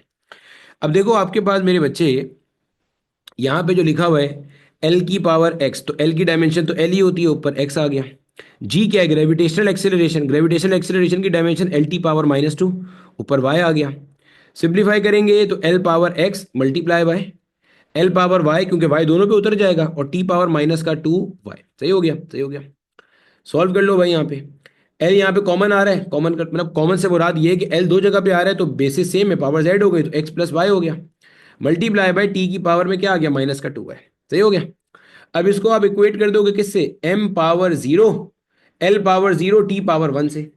अब देखो ये वाली जो आपके पास साइड है इसके अंदर आपको एम की तो कोई पावर वैसे ही नजर नहीं आ रही है, तो जब एम की पावर नहीं है तो इसका मतलब एम की पावर तो ऑटोमेटिकली क्या है, जीरो ही है, उसको पढ़ने की लिखने की कोई जरूरत अपने पास नहीं है। एल की पावर्स को इक्वेट करो, यहाँ है एक्स प्लस वाई और वहां पे क्या है, जीरो है भैया, देखना एक्स प्लस वाई, यहाँ पे क्या है, जीरो है।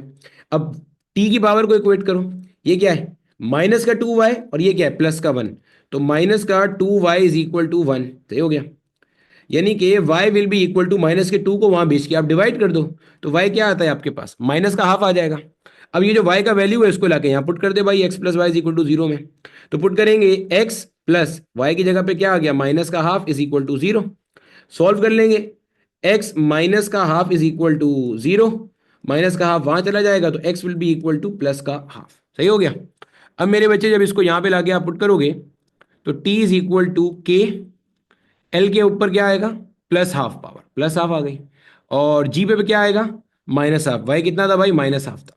सिंप्लीफाई कर लेंगे, क्या बनता है, T is equal to K L power half upon ji power half, यही बन जाएगा, ये बन जाएगा, यहां लिख रहा हूं देखो, टी इज इक्वल टू के पावर हाफ कॉमन कर सकते हैं, और जो पावर हाफ होती है इसका मतलब क्या होता है, अंडर रूट में आ रहा है वो चीज भाई, अंडर रूट का मतलब क्या होता है, पावर हाफ। तो दिस इज द फॉर्मूला जो आपने ड्राइव किया है। अब देखो ध्यान में रखना, अगर पेपर में सवाल आए तो आप ये मार्क करके आओगे ना तो वो गलत हो जाएगा, हालांकि एक्चुअल में वही formula T is equal to two pi under root L upon G, लेकिन डायमेंशन की मदद से आप ये नहीं निकाल सकते, तो ये डायमेंशन एनालिसिस की एक और लिमिटेशन है कि with the help of dimension आप कभी भी क्या नहीं कर सकते, आप ये मालूम नहीं कर सकते कि आपके पास जो इसका कांस्टेंट है ना उसकी वैल्यू क्या है, उसके लिए you need to perform some kind of experiment. तो ये मेरा बेटा हमारे पास सारी की सारी डायमेंशनल एनालिसिस से रिलेटेड साइंस थी। जितनी मैंने आपको क्लास में चीज़ें पढ़ाई हैं उनको ढंग से तमीज़ से प्रैक्टिस करना। कुछ क्वेश्चन मजीद इसके हैं वो मैं आपको होमवर्क में भी दूंगा, जो आपको यहाँ पीडीएफ में मिल जाएंगे जब पीडीएफ अपलोड होगी इंशाल्लाह। बाकी इसके अलावा जो टीबीपी है उसके अंदर तो क्वेश्चंस होंगे वो चैप्टर के एंड पे आपको मिल रही होगी।